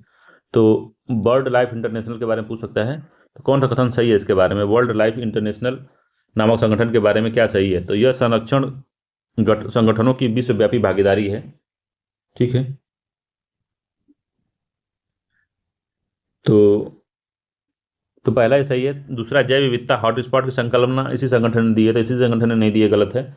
यह महत्वपूर्ण पक्षी एवं जैव विविधता क्षेत्र एवं बायोडायवर्सिटी एरियाज के रूप में ज्ञात निर्दिष्ट स्थलों की पहचान करता है। तो तीसरा सही है, पहला इसका सही है, 1 3 सही है, इसका सी आंसर सही है, ठीक है, याद रखिएगा। वर्ल्ड लाइफ इंटरनेशनल 1922 में अस्तित्व में आया था ये। इसका मुख्यालय कैम्ब्रिज, ब्रिटेन में है, ठीक है। तो 1 3 सही है इसका। अगला, प्राय समाचार में देखे जाने वाले बीजिंग घोषणा और कार्यवाही मंच। तो Beijing declaration and platform for action निम्नलिखित में से क्या है? तो उस समय का करंट अफेयर्स था ये। तो महिला सशक्तिकरण के लिए कभी पूछ सकता है, इंपॉर्टेंट है ये। तो ये किसके लिए है? तो महिला सशक्तिकरण हेतु कार्यसूची संयुक्त राष्ट्र द्वारा आयोजित विश्व सम्मेलन का एक परिणाम है ये। तो बीजिंग डिक्लेरेशन कहीं भी दिखे तो महिला सुरक्षा के लिए, तो महिला सुरक्षा की कहीं बात है। अगर अंतर्राष्ट्रीय स्तर पर लिखना है आपको तो इसको भी आप शामिल करिए कि महिला डिक्लेरेशन के लिए जो है, बीजिंग डिक्लेरेशन महिला सुरक्षा के लिए आया गया वैश्विक एक कार्यक्रम है, ठीक है। तो इसको जब अपने जो क्वेश्चन है उसमें डालेंगे तो काफ़ी उसका इफेक्ट पड़ता है मेंस में, ठीक है। तो ये सब करंट अफेयर्स है। 95, भारतीय रेल द्वारा उपयोग किया बायो टॉयलेट। बायो टॉयलेट को देख लेते हैं। जैसे अभी बात वहाँ जाएंगे, ट्रेन में जाएंगे तो बायो टॉयलेट टॉयलेट का बनाया गया है। उसमें लिखा गया रहता है कि बायो टॉयलेट है और इसमें आप जो कूड़ा कपड़ा ये सब मत डालिए। तो भारतीय रेल द्वारा लाए जाने वाले शौचालय बायो टॉयलेट के संदर्भ में निम्न कथनों पर विचार करना है। तो यह जैव शौचालय में मानव अपशिष्ट का अपघटन फंगल इनाकुलम द्वारा उपक्रमित होता है। इस अपघटन के अंत उत्पाद केवल अमोनिया जल वाष्प जो वायुमंडल में निर्मुक्त होती हैं। तो कौन सा जो कथन है वो सही है? तो कोई इसमें कथन सही नहीं है। तो भारतीय रेलवे द्वारा उपयोग में लाए जाने वाले जैव शौचालय में मानव अपशिष्ट का अपघटन के रूप में विकसित किए गए जीवाणुओं द्वारा होता है। ये फंगल द्वारा नहीं होता, जीवाणुओं द्वारा होता है। ठीक है। इस अपघटन का जो अंत्य उत्पाद केवल मीथेन गैस होती है, CH4 होता है और कुछ नहीं होता है। इसलिए दोनों ही गलत है। डी आंसर सही है, दोनों ही गलत हैं। अगला है प्रधानमंत्री जनधन योजना के बारे में है। प्रधानमंत्री जनधन योजना के बारे में क्या सही है बताना है। तो देश में वित्तीय समावेशन को बढ़ावा देने के लिए इसको लाया गया है। इसका सी आंसर सही है। तो देश में वित्तीय समावेशन को बढ़ावा देने के लिए इसको लाया गया, फाइनेंशियल इंक्लूजन को बढ़ावा देने के लिए। ये गरीबों को कम ब्याज दर पर आवास ऋण नहीं, पिछड़े क्षेत्रों में महिलाओं के लिए स्वयं सहायता समूह के बारे में नहीं है, ये मार्जिनलाइज्ड समुदायों के लिए भी नहीं है। ठीक है। तो इसका सी आंसर सही है, इंपॉर्टेंट है। 2014 में लॉन्च हुआ था ये, अगस्त 2014 में। एमनेस्टी इंटरनेशनल के बारे में लगातार क्वेश्चन पूछा था उस समय 2 साल। तो एमनेस्टी इंटरनेशनल है क्या? तो ये जो था एक विश्वव्यापी मानवाधिकार आंदोलन है। ठीक है। एमनेस्टी इंटरनेशनल की स्थापना 1961 में पीटर बेंस द्वारा ब्रिटेन में की गई थी। इसका मुख्यालय लंदन में है। 1977 में नोबेल का शांति पुरस्कार विजेता है। 1978 में मानवाधिकार के क्षेत्र में उल्लेखनीय योगदान हेतु संयुक्त राष्ट्र से प्राप्त हुआ इसको सम्मान है कई। यह एक अंतर्राष्ट्रीय स्वयंसेवी संस्था है जो अपने उद्देश्यों के लिए मानवीय मूल्यों एवं मानवीय स्वतंत्रता को बचाने एवं भेदभाव मिटाने के लिए शोध एवं प्रतिरोध करने एवं हर तरह से मानवाधिकार के लिए लड़ती है। ठीक है। तो ये सब बात है इसमें। तो बायोकार्बन फंड इनिशिएटिव के बारे में पूछा है, तो ये भी करंट अफेयर्स ही है। ठीक है। तो बायोकार्बन फंड इनिशिएटिव के बारे में बताना है कौन सा क्या करता है। Biocarbon fund initiative for sustainable forest landscape के बारे में क्या सही है? कौन इसको लाया है? कौन लाया है इसको बताना है। तो विश्व बैंक ने इसको लाया था। डी आंसर सही है, विश्व बैंक लाया था इसको। बाकी एशियन डेवलपमेंट नहीं, अंतर्राष्ट्रीय IMF भी नहीं लाया था और UNEP भी नहीं लाया था। यूनाइटेड नेशन इन्वायरमेंट प्रोग्राम भी इसको नहीं लाया था। इसका डी आंसर सही है। अगला क्वेश्चन है कलमकारी चित्र कला जो है वो रेफर करती है। तो कलमकारी चित्र का क्या रेफर करती है? तो दक्षिण भारत में सूती वस्त्र पर हाथ से की गई चित्रकारी, तो पहला इसका ठीक है। पूर्वोत्तर भारत में बांस के हस्तशिल्प पर हाथ से किया गया चित्रांकन, ये नहीं है। भारत के पश्चिमी हिमालय क्षेत्र में ऊनी वस्त्रों पर ठप्पे से की गई चित्रकारी, ये भी नहीं है। उत्तर पश्चिम भारत में सजावटी रेशम वस्त्रों पर हाथ से किए गए चित्रकारी, ये भी नहीं है। कलमकारी जो दक्षिण भारत में सूती वस्त्रों पर हाथ से की गई चित्रकारी को कहते हैं। दक्षिण भारत में सूती वस्त्रों पर हाथ से की गई चित्रकारी कलमकारी की जाती है और आंध्र प्रदेश में मछलीपट्टनम में इसका होता है। तो मछलीपट्टनम आंध्र प्रदेश में इसका मुख्य जो है कला का विकास हुआ है। ए आंसर इसका सही है। अगला क्वेश्चन है कि भारतीय अक्षय ऊर्जा विकास एजेंसी लिमिटेड IREDA के बारे में संदर्भ में कौन सा कथन जो है सत्य है? तो यह एक पब्लिक लिमिटेड सरकारी कंपनी है। यह एक गैर बैंकिंग वित्तीय कंपनी है। तो क्या है ये? तो भारतीय अक्षय ऊर्जा विकास एजेंसी के संदर्भ में इन कथनों पर विचार करना है। तो यह एक पब्लिक लिमिटेड सरकारी कंपनी है। यह एक गैर बैंकिंग वित्तीय कंपनी है। तो कौन सा कथन इसमें सही है? तो दोनों ही कथन इसके सही है, सी आंसर सही है, दोनों ही कथन सत्य हैं। ठीक है। तो ये करंट अफेयर से रिलेटेड क्वेश्चन थे, मिसलेनियस में आया था ये। तो 100 क्वेश्चन हमारे हो गए हैं। ठीक है। अगला जो है 2016 का है। तो इस तरह से हम लोग 2023 तक का पूरा कर लेते हैं। ठीक है। चलिए मिलते हैं नए इसी वीडियो में UPSC वाले में। इसके अलावा भी हमारे चैनल पर अन्य जो इनिशिएटिव चल रहे हैं वो आप उसको ज्वाइन कर सकते हैं, देख सकते हैं। ठीक है। सब फ्री ऑफ कॉस्ट है, कोई पैसा नहीं देना है। बस लाइक करना, सब्सक्राइब करना और कुछ ना करिए, वो भी ना करिए, पढ़ लीजिए बस। ठीक है। बस लाइक कर दिया करिए और कुछ मत करिए, बस पढ़ लीजिए किस तरह से कहीं सिलेक्शन आपको हो जाए। ठीक है। चलिए मिलते हैं अगले वीडियो में, तब तक के लिए धन्यवाद।